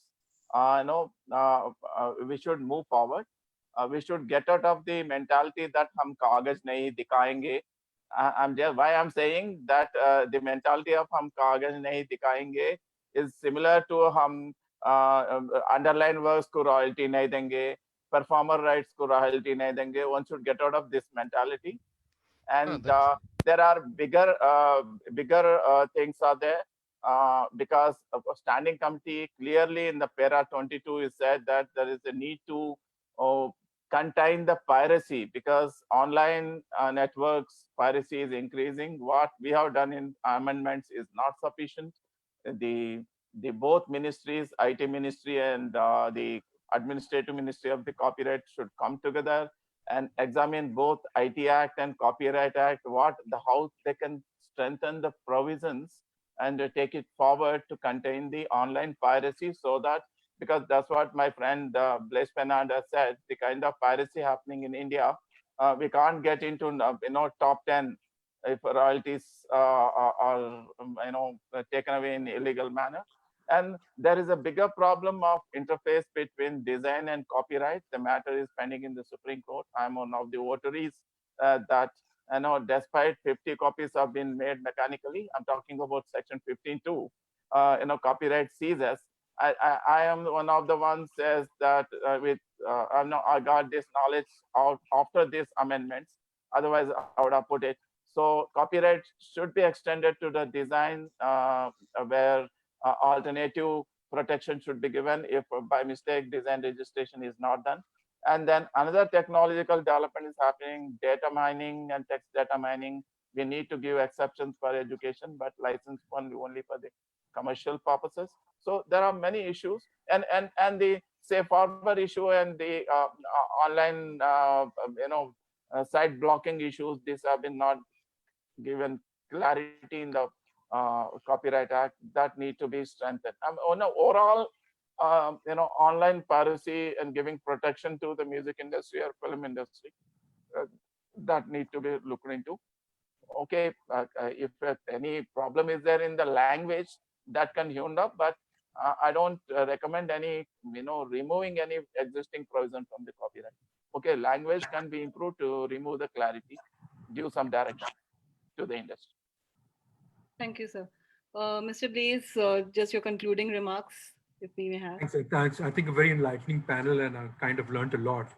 Kind of divide my concluding remarks in two parts. One is the low-hanging fruit. 67% piracy in the music industry. If that can be driven towards legitimate sites, straight away you're going to see an uptick in revenues in terms of both the streaming services as well as the whole ecosystem will see an uptick. Second is implementation of public performance licenses on a pan-India basis, rather than kind of even looking at the pan-India basis. We can look at the 25 top cities in the world. That gap, which I use Brazil as an example of $70 and $14 million, will get reduced. In the long run, please understand that we have a great culture. We've got diversity. We've got languages. We've got 400 million people who are today having smartphones. And by next 3 to 5 years, another 400 million people are going to come on board. The ecosystem is 800 million, which is attractive to any company in India and outside India. You're going to see a lot of investments. Investments will come in if there's a rate of return. All of us are investors in a primary right. If we spend time in a particular project, it's because we expect a return from it. Even if we spend time in a social project, we're looking at returns in terms of how many lives we've touched. Okay. And if the returns are not there, investments are not going to happen. Okay. And therefore we need to make sure that we have a strong waterfall. If the waterfall is strong, the tributaries will kind of get a stick. Isha is from Lionsgate. Lionsgate's a very prominent studio in the United States. If HBO is powerful, so is Stars. They've made investments in India. They're relatively about 5 years old. Now, for them to kind of get into the second cycle and the third cycle of investments, you have to see returns. And if returns are not there, so I think if the Copyright Act can ensure that the returns are there, there's a huge waterfall. If the waterfall is strong, the tributaries will get water. Yes, at the end of the day, the stakeholders, the investors also have to make sure that everybody's fairly compensated, and there is, there's a dialogue happening of what's with all the stakeholders, and we cannot survive. We cannot survive without the entire ecosystem, and that's my closing. Thank you, Mr. Blaise. Atulji, your concluding remarks.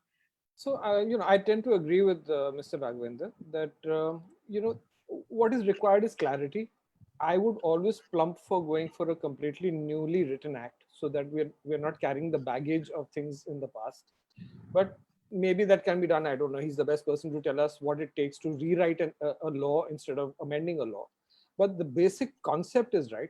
Clean up the language, make it business friendly. You have to make the law business friendly so that there is generation of revenue, which is why the law is being written in the first place. And most of all, put in, when you know that you have a law, let the government work with the industry. I think the government has looked at the industry as a polarized industry. There's this section and that section, so we must listen to this one and that one. Listen to it as a whole and say we'll generate revenue for the industry. It's not exactly our thing to tell how these revenues are going to be split, because music being an exclusive copyright, someone mentioned it just now, I think Manojna mentioned it, etc. But basically, it's an exclusive copyright. There are contracts between two people. There are equitable remunerations happening. But the pie needs to grow. This 1,200 crores needs to become 12,000 crores. And that's what I would urge any amendment or rewrite of the law to look at. That's the focus.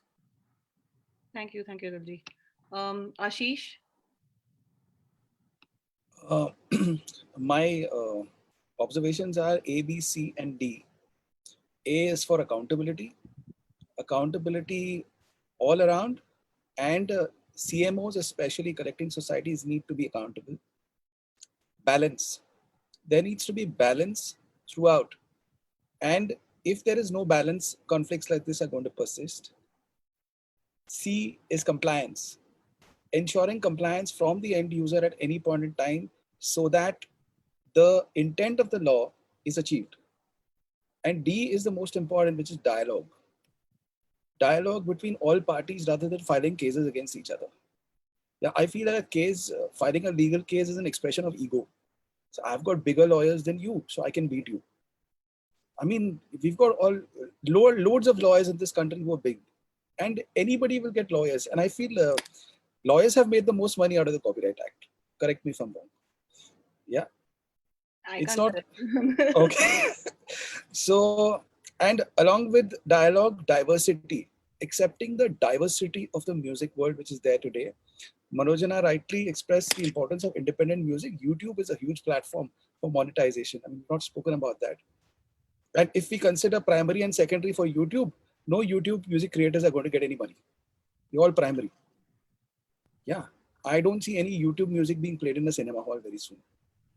So, I mean, let's get real about the act and address whatever inequities are there and come to a solution by dialogue, meaningful dialogue altogether. Yeah. Thank you, Aashish. Oindrila, your concluding remarks, please. Yeah, I think I agree with Mr. Raghavender and Atul ji that obviously we are not looking at removing any clause.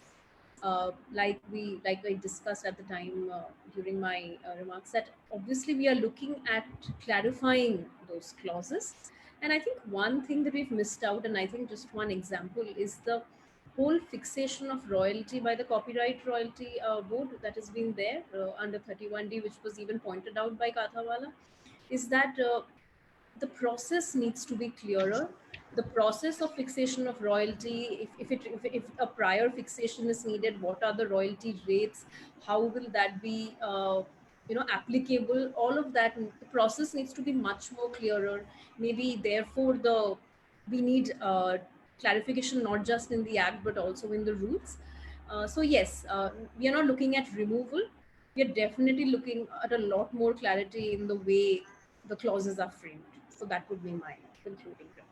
Thank you, Oindrila. Bishwarup, your concluding remark, please.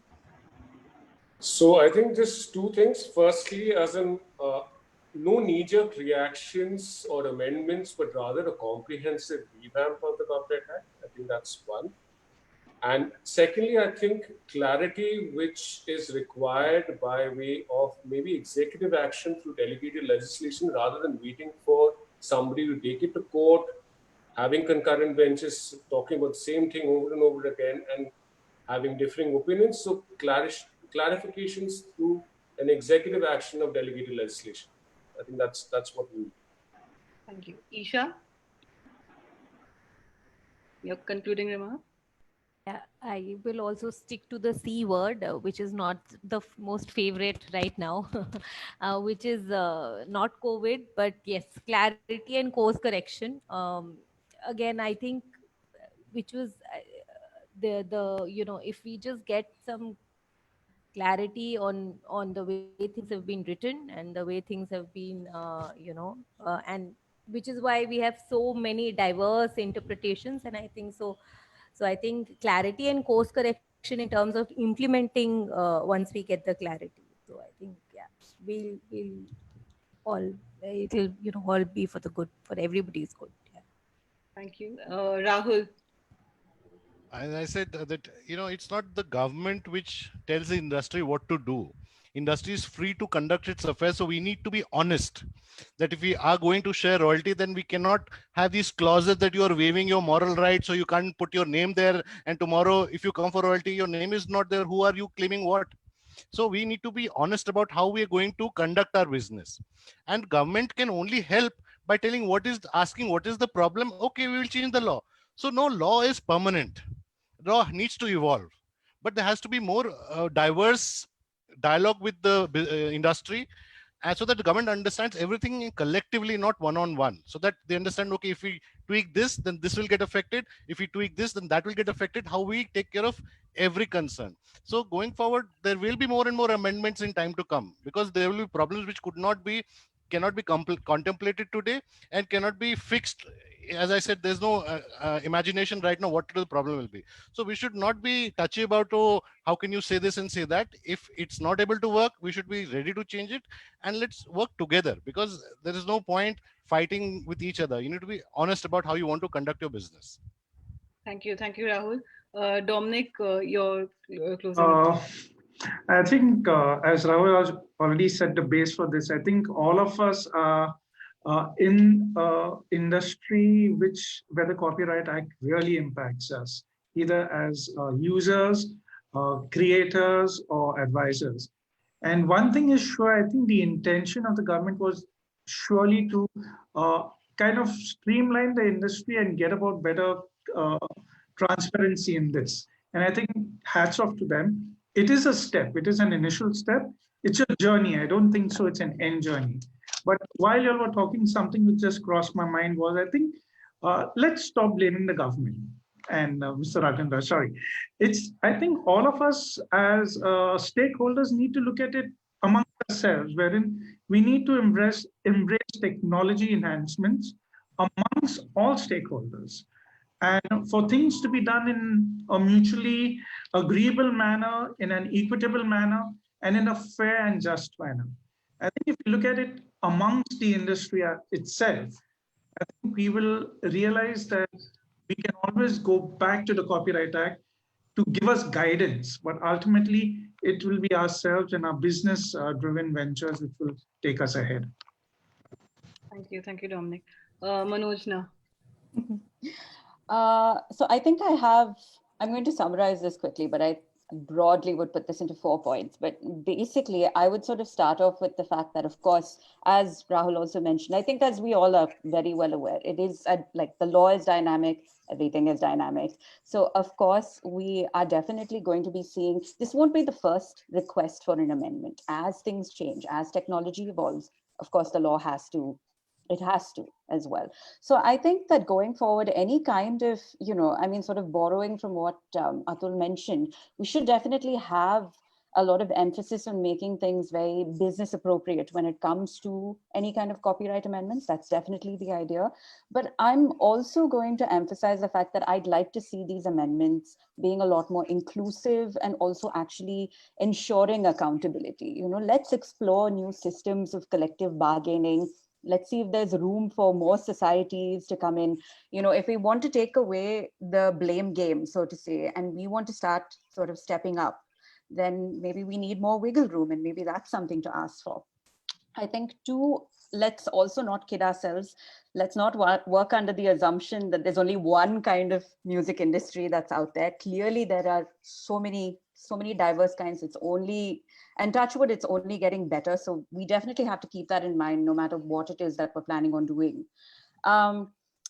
When we're re-examining these amendments, let's also definitely keep in mind the current scenario. I think one thing that, that I've definitely seen, that I'm sure everybody here has faced, is that the current situation, whether it's political, whether it's, I suppose environmental with COVID, I don't know, COVID is such an all-encompassing thing. Even the word environmental doesn't seem good enough to sort of define it anymore. But the point is that it's definitely asked us to pivot in a very, very big way. We are not going back to live music shows anytime soon. We're not going to that scenario. So what is it that we can do? How is it that we can actually use these amendments as a way to empower creatives, to optimize all the revenue streams that they can potentially explore?